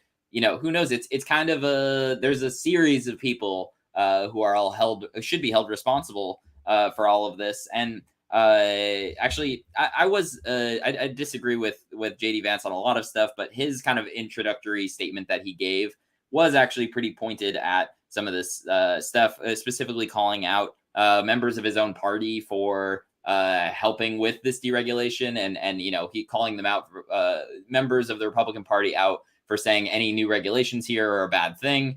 So he's actually calling for more of the regulations, and he also called out the labor side of things as well. We'll ultimately see if there's any action with that, but I did think it was notable that he pointed that out. Zhuja, who was on, an actual resident from East Palestine, also said that his testimony was actually pretty solid. Again, testimony is one thing. We'll see more so in another week, 2 weeks, 3 weeks, if any of this legislation actually can get across the finish line, and if folks like J.D. Vance, folks like Sherrod Brown actually do what they can to get an actual vote on some of these things in the Senate. Help move it over into the House. What are the folks in the House going to do with it? So ultimately, we'll see at that point where this all goes. But also, the bottom line is, and we keep speaking with residents and we'll continue to interview them, and Louis is going back next week. These folks don't have weeks. They don't have months. Right. They don't have years to wait. People are breathing this in now. People are playing by contaminated areas now. You and I, over the last few days, have spoken with residents who say it smells worse there now than it did 30 days ago. Right. So who knows what they're inhaling or drinking. People are gonna, and cancer does not show up, in 5 days or 5 weeks. It Actually, happens. I want to listen in because there's a question about the health of residents coming in. We'll see what. Thank what you, they answer. Chairman Carper. Certainly, accident prevention is a top priority at EPA. The risk management program rule has been successful in reducing the frequency of accidental releases at regulated facilities. But as I understand it, it doesn't pertain to rail transport. So there's work that we can do there to try to protect first responders who are responding to derailments and releases resulting from rail accidents. Okay. Mr. Shaw, does Norfolk Southern oppose EPA's proposed changes to the risk management program to enhance our preparedness for chemical accidents?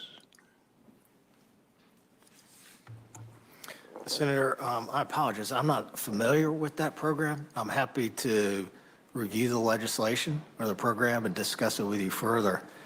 I have a sincere appreciation for the first responders from Ohio and Pennsylvania, some of whom are joining me on this panel, and West Virginia, who ran to the scene. As a result, we just announced yesterday a regional first responder training center that will support the first responders of Ohio, Pennsylvania, and West Virginia. And every year, we train approximately 5,000 first responders. And so we are committed. Is that in the states in which you operate? Yes, sir. No. Okay. All right.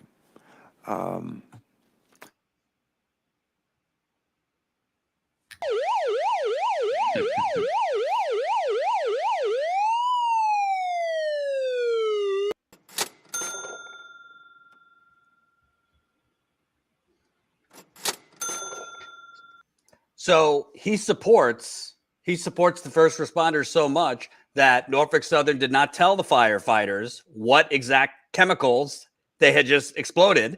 Right. So the firefighters, look no further than 9/11, the East Palestine volunteer firefighter crew, and folks from 49 other fire departments who also showed up too. Right. So Alan Shaw supports them so much, he left them literally in the dark next to a petrochemical mushroom cloud without telling them that there was vinyl chloride and God knows what else on that train, and that they were basically, I hate to say it, they were basically jeopardizing their health by inhaling that stuff. And by the way, Alan Shaw so supports the first responders of the rail industry that are part of the cleanup crew, because they're technically part of the first responders, that they don't have PPE. You were there. They're not wearing respirators, the rail workers that are part of the cleanup there. Neither, as far as I know, the firefighters weren't either. The EPA, by the way, is not leading by example, because the EPA chief, Buttigieg with his little hard hat, they weren't wearing respirators because they don't want the optics to show what's really going on there, and to really show that this is a disaster. But that, don't tell me you support them when you are jeopardizing their health by not telling them, the firefighters, what they were responding to, and you're not providing the proper PPE, the PPE for first responders. And Louis, you're not at the derailment site, but when you're by creeks, when you're by the rail tracks, describe to people your symptoms. Yeah, no, I mean, when the first full night that I was there actually was a good example of this. I was at resident Jenna Catone's house. We did a live stream with several of her neighbors who were very upset about what's going on, and who several of them had actually ended up in the hospital at certain points. So the more basic things are sore throats. You can feel it in your nose and in your eyes, especially when the dust is kind of kicked up, or in some of these people's homes, actually, because there's something wrong in the homes. It's hard to put a finger on it, but you can smell a weird kind of sweet chemical smell in a lot of these homes and businesses. Some of the more severe ones, folks are ending up with breathing problems, needing to be going to the hospital for nebulizer treatments. This was a mother and her teenage son who had never had health implications ever before of anything related to this. this crash happens in their backyard, basically. Now they end up in the hospital needing nebulizer treatments and have rescue inhalers for when they need it. Kids are getting bloody noses all over the place. We've talked to several residents, also some who have had blood in their stool. It's not one thing, and it's also not one or two people. It's roughly, in a lot of cases, half the town at least is having symptoms of some kind related to all of this. And reminder, we are now less than 300 folks away from 140,000 YouTube subscribers. So if you are watching and you haven't yet subscribed to the channel, please click that subscribe button. Another reminder, in about 2, 3, 4, 5, 6, 7, a little over 6 hours from now, we will have our monthly members call. We do it through Zoom. So if you're a Status Coup member, you will get the link to your email. You could become a member for $5 to $10 a month. That's statuscoup.com/join. Your membership supports us funding Louis, myself, going on the ground. This is going to be Louis's second trip to East Palestine. And as we always say, the real cover-up starts when all the cameras leave. And for the most part, most of the mainstream media has left East Palestine. That's why we're going back. Welcome, new member, Dr. Good Trouble. I like that. So you could become a member through our website or YouTube. We prefer our website, so that's statuscoup.com/join. And like I said, once you become a member, you get great perks, including our monthly members call. It's through Zoom, so you will get the email. You don't have to be on camera. You can mute your camera if you don't want to be on camera. But myself, Louis, Tina, and a couple others of the crew will be on tonight, and you could ask us your questions, comments, concerns. I might have a little news for you too, just for members. So you got a couple hours to sign up, statuscoup.com/join. Let's go back to the criminal CEO. Do as well. And when you walk around town, you're starting to see these yard signs pop up. And the yard signs say, "We are East Palestine." And it goes on to say, "Welcome to America's greatest comeback story." Oh, God. Senator, I want to make sure that that happens. Oh. Yeah, we have a great opportunity here if we can collaborate and work together to lift, not just to lift up, not just to address the immediate problems and crisis, but actually to empower the people of East Palestine and the communities around them, to empower them. And I think that's a good thing that can come out of this. Senator Capito, thanks so much for your work on this. Thanks. Thank you. And I think it's, in my opening statement, I said we need to find out what went right and what went wrong. So I really appreciate the. Have you ever heard anything more capitalist than a little over a month after a petrochemical bomb went off over the heartland of America? The CEO of the company that caused it is talking about, let's make this America's comeback story. And to be clear, what they mean by that is business. Because as residents can tell you, right now there is a bit of a, I would say, a rift in the community between business owners who want to get back to normal and are understandably worried because business has been hurt and they need to feed their children. Business has been hurt by this derailment and explosion. They're suffering. People aren't coming into town from out of town to shop or do business. People who live there are less out there. So there, as I was saying, Louis, there is a bit of a rift right now in the community because some business owners, a lot of the small business people want to get back to normal. They want to have, they're planning a fair and like events to try to get people back into town. Whereas other people are like, no, let's not have a fucking party. It's still contaminated and we need to focus on health symptoms. It's not for us to say who's right or who's wrong because we don't live there. But it's just shocking to me. Well, it's not shocking because this is the United Corporations of America, but it's disgusting to me that the CEO, some of these senators are oh, let's make this America's comeback story. This is a acute health disaster right now. The first, second, and third priority needs to be getting people out of harm's way and preventing this from becoming one of America's worst cancer clusters, not making it a comeback story. No, absolutely. And again, the health concern is like the number one issue for most folks. And instead of doing the right thing and setting up like a real clinic in town to go actually provide any help for folks on the health side of things, residents are being told by the governor, by the EPA, to go to this health clinic that was set up in town by the EPA. But this health clinic isn't providing any actual health care for the most part. They're providing someone to talk to, is basically the only element of this. They're doing zero blood or urine testing. They're doing zero diagnosis of any kind. They're not giving you any prescription drugs or treatment of any kind. It's basically show up, talk to someone. They give you a referral to go to your doctor or to go to an ER or something like that. And at that point, hopefully you have good health insurance, because otherwise you're SOL. It's on you. You've got to figure it out for yourself. Yep. I don't need to tell you your business, but you know all that. And so I'm still very concerned about the communication aspects. And I know Governor DeWine has been right there front and center, and I want to thank him for that, and you all too. So that's my comment there. My question is for Mr. Harrison at Orsenko. And the reason I'm interested in this is because that Ohio River feeds a lot of our water systems in West Virginia. So what's coming down through there and through is so critically important. Orsenko does a great job. I know you did multiple testings, but why were you uniquely positioned to respond as well as you did? Your information was coming out quickly. Your tests were coming out quickly. My understanding is your tests and Ohio's tests were coming out much more quickly than the EPA's test. Is there truth to that? And why can you come and respond as quickly as this? We need your microphone. In Orsenko, I appreciate that.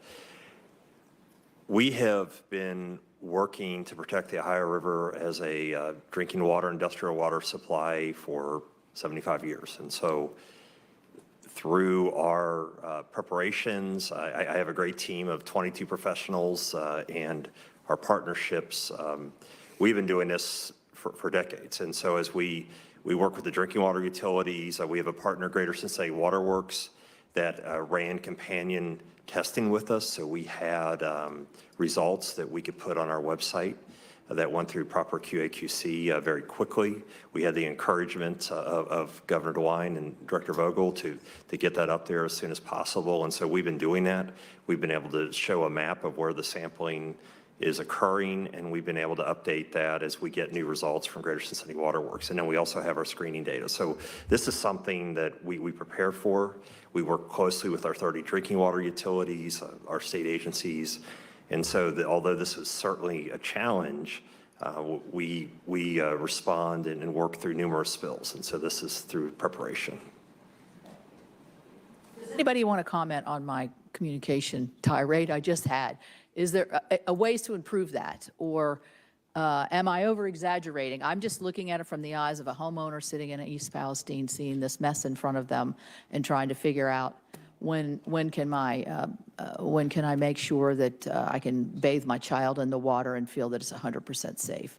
So do you all have any suggestions here on how to make communications better, quicker, faster, more accurate? Because if you leave a gap, you see what happens in the gap. Ms. Vogel, did you have a suggestion? Senator, I can comment on one thing that Governor DeWine began doing about 2 weeks ago, is putting out a daily an email and posting on the website a press release that goes out daily that contains all. Oh, the governor put out a daily email. Well, I don't know. What's more important, the governor putting out a daily email or the governor a month after this happened declaring a state of emergency? I cannot emphasize this enough. The governor of Ohio, who was reelected overwhelmingly, has not issued a state of emergency. The governor of Ohio the other day asked for a 120-day extension to consider whether he will ask for a federal disaster declaration, even though he's already been told Ohio is not eligible for a federal disaster declaration for the reasons I explained earlier, because a federal disaster declaration legally, I think it's a shitty law, legally could only be declared if you are a victim of a natural disaster like a hurricane, tornado, etc. So this governor is hemming and hawing. Over a month later, has not declared a state of emergency, which would give the EPA, basically green light the EPA to be the lead in this response and provide other resources. And by the way, anecdotally, well, not anecdotally, you reported this, Louis, when you went to challenge Governor DeWine, after he collected himself, what was he handing out to residents? Oh yeah. He's on the street. The railroad tracks in his back, in these folks' backyard, going up saying, "Oh, so sorry this happened. So sorry this happened." Here, as a little consolation, here's a cookbook that my wife wrote, and it's got a cookie with it as well. Sorry this happened, but here's a cookbook and a cookie. I am not making this up. This is something that residents on the street sent me photos of the cookbook and the cookie. So sorry this happened, but literally here is a cookie for you. My bad, won't happen again. Sorry about that. Ridiculous. If you need anything else on DeWine, here we go.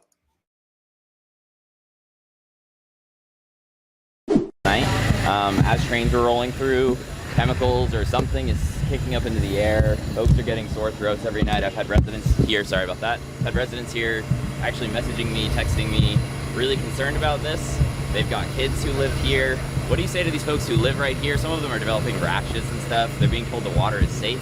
What is your message to them on all of this? Well, first of all, we're going to continue to test the water.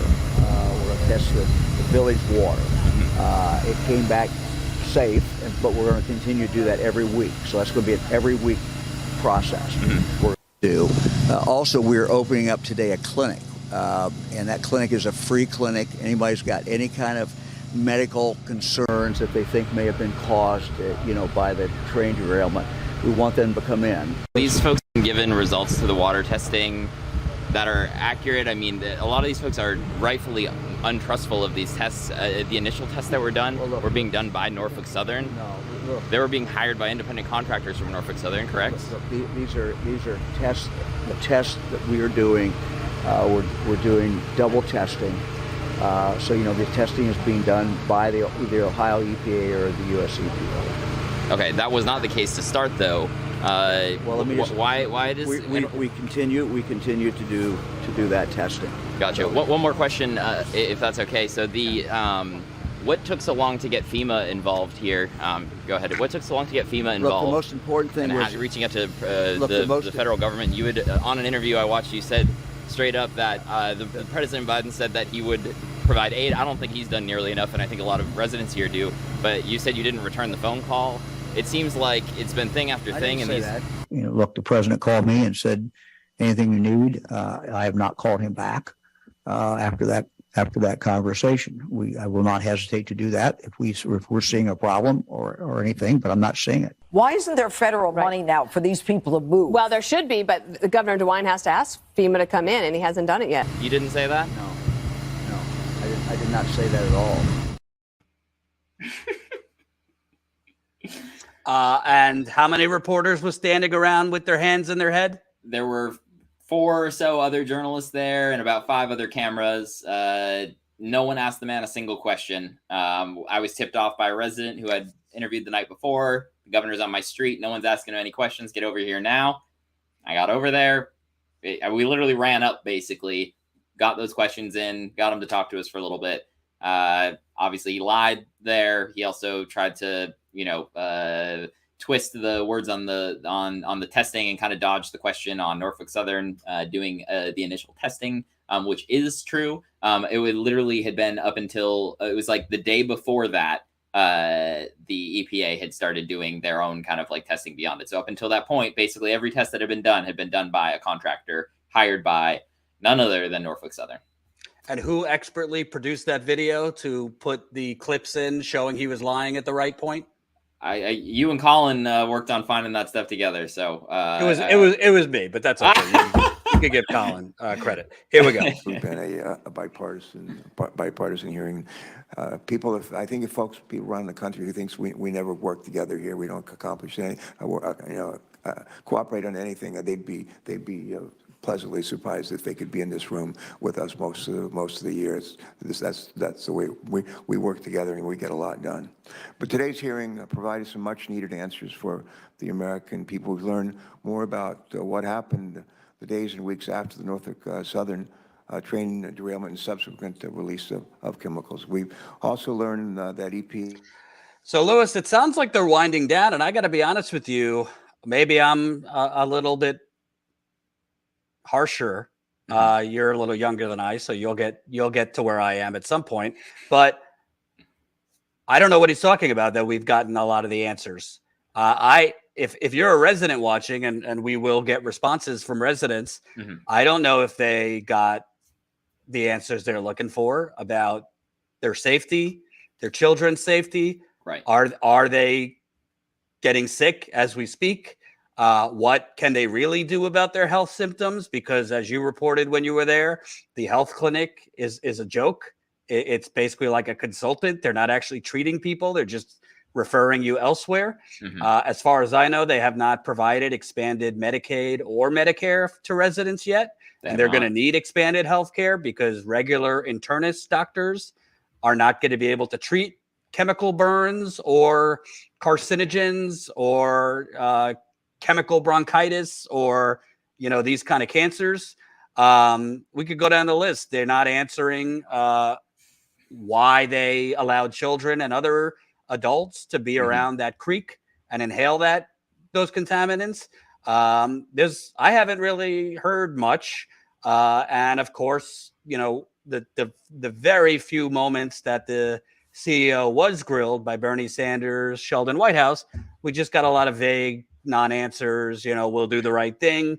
And the senators do not have the latest information that we've reported, or they don't care what the latest information is, because Norfolk Southern, as we reported yesterday, is already walking back a promise they made 5 days ago to temporarily relocate anyone in the East Palestine area, keyword area, which we're now learning, because residents who are going down to the reimbursement center are learning, if you are outside the city limit, so even if you technically still live in East Palestine, even if your house stinks, even if you still smell it, if you're outside the city limit, you are not eligible for the temporary relocation that Norfolk Southern sent out flyers for.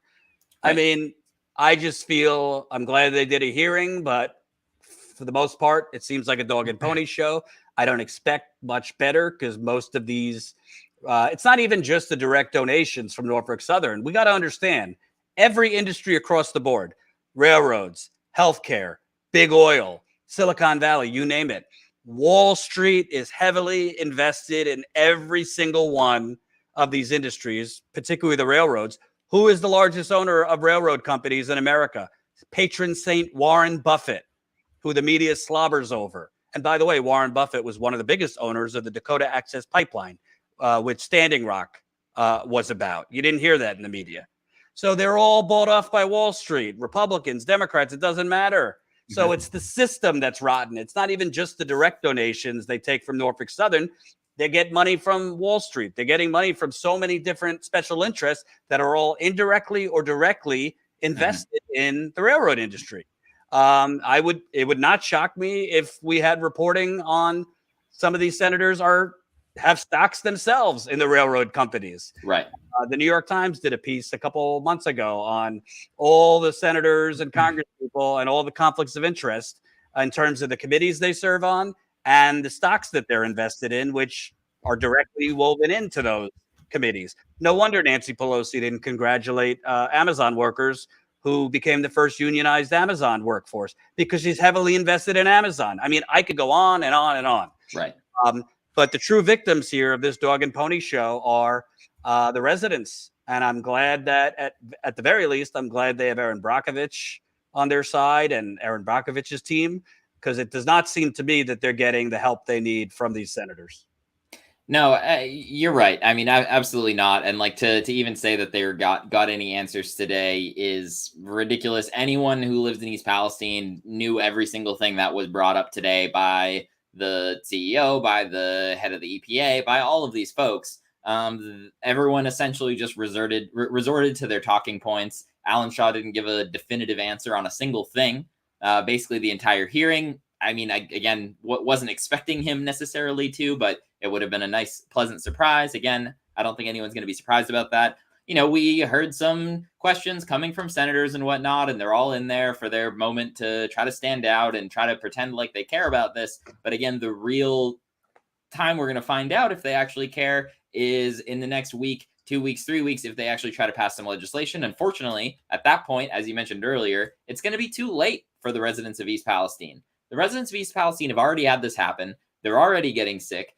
Who knows what the long-term health effects are going to be from all of this? Likely we're going to see cancer clusters and the like in East Palestine and very likely beyond, based on where the wind blew to and everything like this. Thank you very much, new member Sarah Scholl, by the way. We appreciate it. You can also become a member at statuscoup.com/join, which is where we're going to be having our members call tonight. You'll get an email about that in a Zoom call. I'll be there. Jordan will be there. Others will be there to be able to answer questions and that sort of thing. But yeah, I mean, it's unfortunately too late for these folks. And, you know, as we brought up before, a lot of these folks are in the pockets of the railroad industry. They, you know, they're directly getting donations from Norfolk Southern, from other entities that are associated with Norfolk Southern, from the owners of Norfolk Southern, in the case of BlackRock, Vanguard, JP Morgan, these big companies like this. You know, they don't have an incentive to necessarily do the right thing, unfortunately. Hopefully I'm wrong and they do, but we're going to find out in a couple of weeks, unfortunately, again. And at that point, it'll be too late for the folks in East Palestine. A couple things. The hearing just ended. We'll be on for a few more minutes. Couple things. Number one, we live in the United Corporations of America. The flag behind me is not for shits and giggles. It's to make a point. We live in the United Corporations of America, and as a result, all over America, we have something called sacrifice zones, where if you're poor white, poor black, poor brown, definitely Native American, sorry, you're a sacrifice zone. If you're poisoned through no fault of your own by your government or corporate America or both, they'll throw crumbs at you, act like they're doing something, then they'll cover up who did what when, they'll cover up who knew what when, and then they'll leave you to slowly die. Go ask the people of Flint, Michigan. Go ask the people in so many communities that have been poisoned by lead, by arsenic, by fracking, by mining, you name it. The only way that the people of East Palestine are, I don't want to say be rescued, because there is permanent damage that has been done. There's no way to sugarcoat it. People are going to get sick. There will be cancer. We just hope to reduce that. But the only way that they will be helped is a few things. Number one, people bandy together. We sent out this morning on our Substack, which you could sign up for free.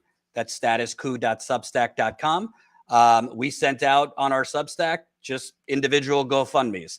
Obviously, we cannot vet every single one, but it was sent to us by a resident that we trust. So everyone's been asking, how could we help? Well, we put up on our Substack individual GoFundMes for the residents.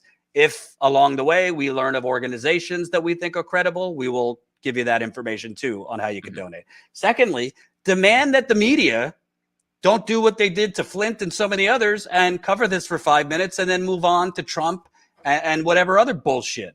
This is in a normal system, this would be the number one story. A petrochemical bomb went off. A community smells like a gas station, or worse.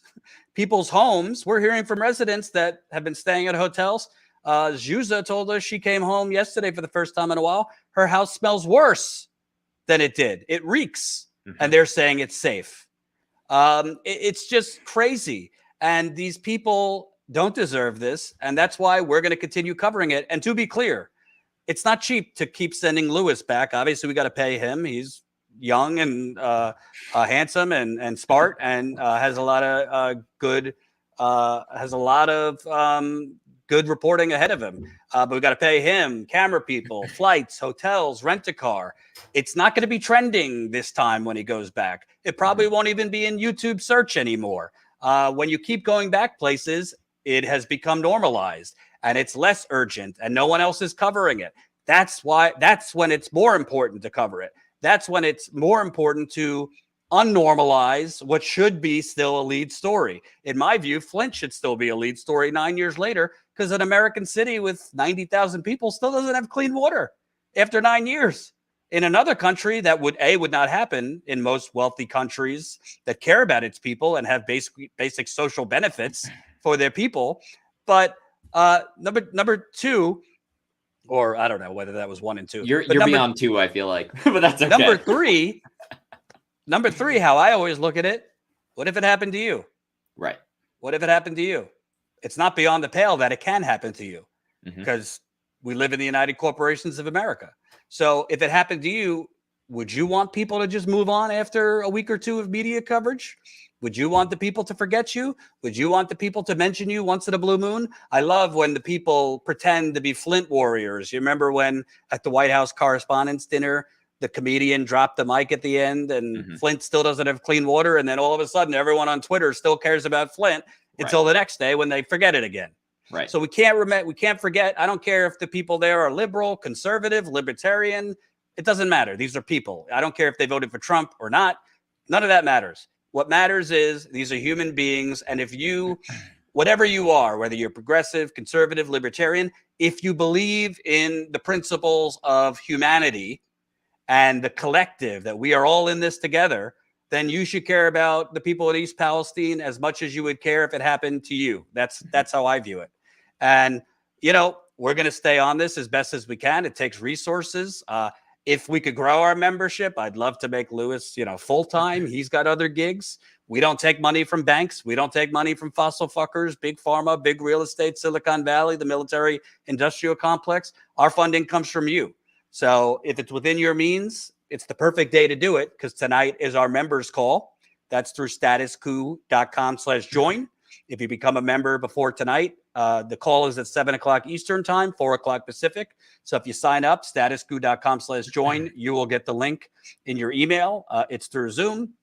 A lot of people are on camera and ask questions. Some people mute their camera. If you don't want it, you could be on your underwear for all I care and mute your camera and just listen. So that's statuscoup.com/join. Today is a huge day. Not only did we do this at 4 o'clock Eastern, so in less than 3 hours, we're going live from a protest in New York City against Cop City, which is another story we've been covering. So John Farina, who was with Louis in East Palestine the first time, he'll be live at 4 o'clock from New York City because this week is a national week of actions against Cop City, which is a proposed $90 million militarized police compound being built in the forest in Atlanta. So we will be live around 4 o'clock Eastern from that protest in New York City. Then we'll have our normal live stream at 5 o'clock with Ron and Tina, Ron Placone and Tina Desiree Berg. Then we have Tina's show at 6 o'clock, and then our members call at 7. So everybody eat your Wheaties, whiskey, whatever, because we got a long day. And support us. If you can't donate, if you can't become a member financially, we understand, but you can share the content, like the content, tell your friends. Word of mouth is important because YouTube doesn't always like to show us. So tell your friends. It doesn't matter if you're progressive, conservative, libertarian, if you're agnostic politically. We cover a lot of things that other outlets do not. We follow up on a lot of important stories that others do not. And I think that's important because the current media system we have is really meant to push sensationalism, reactionary bullshit, food fighting between people, Democrats versus Republicans, when the reality is people are getting poisoned throughout America and then left to slowly die. Louis, your parting thoughts. Yeah, absolutely. I mean, we're going to be back on the ground again starting on Monday. The week is already starting to fill up with a lot of stuff. I can tell you for sure that there's going to be a lot less media in town in East Palestine next week than there was the last time we were there. We are Monday night aiming to be live from an East Palestine City Council meeting. There's definitely going to be a lot of discussion about all of what's going on still as it surrounds the train derailment there. We're very likely going to be able to do interviews with several residents afterwards. I'm talking to a lot of them still to make sure that we can get as many interviews after that city council meeting as we'll be able to. So stay tuned for announcements on that. Also lining up a bunch of, we'll call them like mini town hall type interviews with a handful of residents, hopefully each night while we're in East Palestine next week. On top of that, throughout the day, we're going to be talking to as many residents as possible. Some of them are going to be familiar faces that we met last time, and we're going to follow up and check in with them. But on top of that, I've got several folks who I spent a lot of time with just talking to off camera last time that now are, willing to talk on camera as well. So there are going to be some new faces coming in as well with all of this. Also, I've been digging into a whole bunch of more investigative type stuff related to this, especially relating to air tests. So we're going to hopefully be getting that out in the next couple of days. There's a lot there. So I want to make sure that is all in there. But yeah, otherwise, Jordan, you said it well before. The only way we're able to make all of this happen is because of members like you being able to help fund this. So if you're able to spend $5 or $10 a month, it's a cup of coffee a month at Starbucks, although you should buy it at a local coffee shop. Otherwise, instead, unless it's a unionized Starbucks, go ahead and spend it there. Yeah, it's not much, and it might not seem like it's helpful, but it is when we can count on that certain amount of money every month coming in to be able to do this sort of reporting, to be able to do the sort of reporting that John is going to do this afternoon. I saw someone in the comments here. John Farina was the one who was on the ground on January 6th in the Capitol building. All of that sort of stuff is only doable. When Tucker Carlson says January 6th was just like a leisurely tour at the Capitol, go ask John Farina about that. He's got the crack ribs to prove it. Anyway, go ahead. Yeah. But no, I mean, that's about it. That's about it. We're going to be talking to several of these residents. Again, been talking to residents literally every single day since I've been gone as well. There hasn't been a day that I haven't checked in with someone, that Jordan hasn't checked in with someone. We're going to be very well suited to keep moving this story forward. We're going to hold a lot of these officials accountable for the actions and inaction that they've taken throughout all of this. So again, if you're able to support us financially, great. If you're not, we're almost to 140,000 subscribers. Hit the subscribe button. Keep an eye out for some of that content that we're putting out. Will be more interviews and whatnot. Share some of that content with your friends. It helps quite a bit. And Louis, on a scale from 1 to 10, how annoying is it being on with me, considering I just talk and talk and talk and go on 7-minute monologues? You could be honest. I mean, sometimes it's a nice break. Okay. Sometimes it's not, but it's whatever, Eventually, you'll get the confidence to cut me off. David, thank you for the super chat. $19.99. There are ways to keep the media focused on EP. Hey, if you know ways to get the media focused on real stories, let me know, because we would love to have the other media staying on this story. Apologies to any super chats we missed. Usually, Colin sends it to us, but Colin's actually recording Tina's show right now. So if we missed any, we'll get to you next time. I've got one that we missed from before that I'd start early on in the show. John Barry, $4.99. Has the members' email gone out yet? I haven't received it and want to be on the Zoom meeting this evening. No, we send out the members' call link generally an hour before. So you should get it in your email around 6 o'clock Eastern. Important, if you're a YouTube member. So if you signed up through YouTube, YouTube does not give us your emails. So Colin does it a certain way where he could get the link to YouTube members. I don't know how. It's probably check your YouTube notifications. Probably you'll probably get some sort of post. Yeah, it might be a community. It might be a community post. Yeah. But YouTube members, we can't send it directly to your email because YouTube doesn't give us your emails. But Colin somehow gets it to you.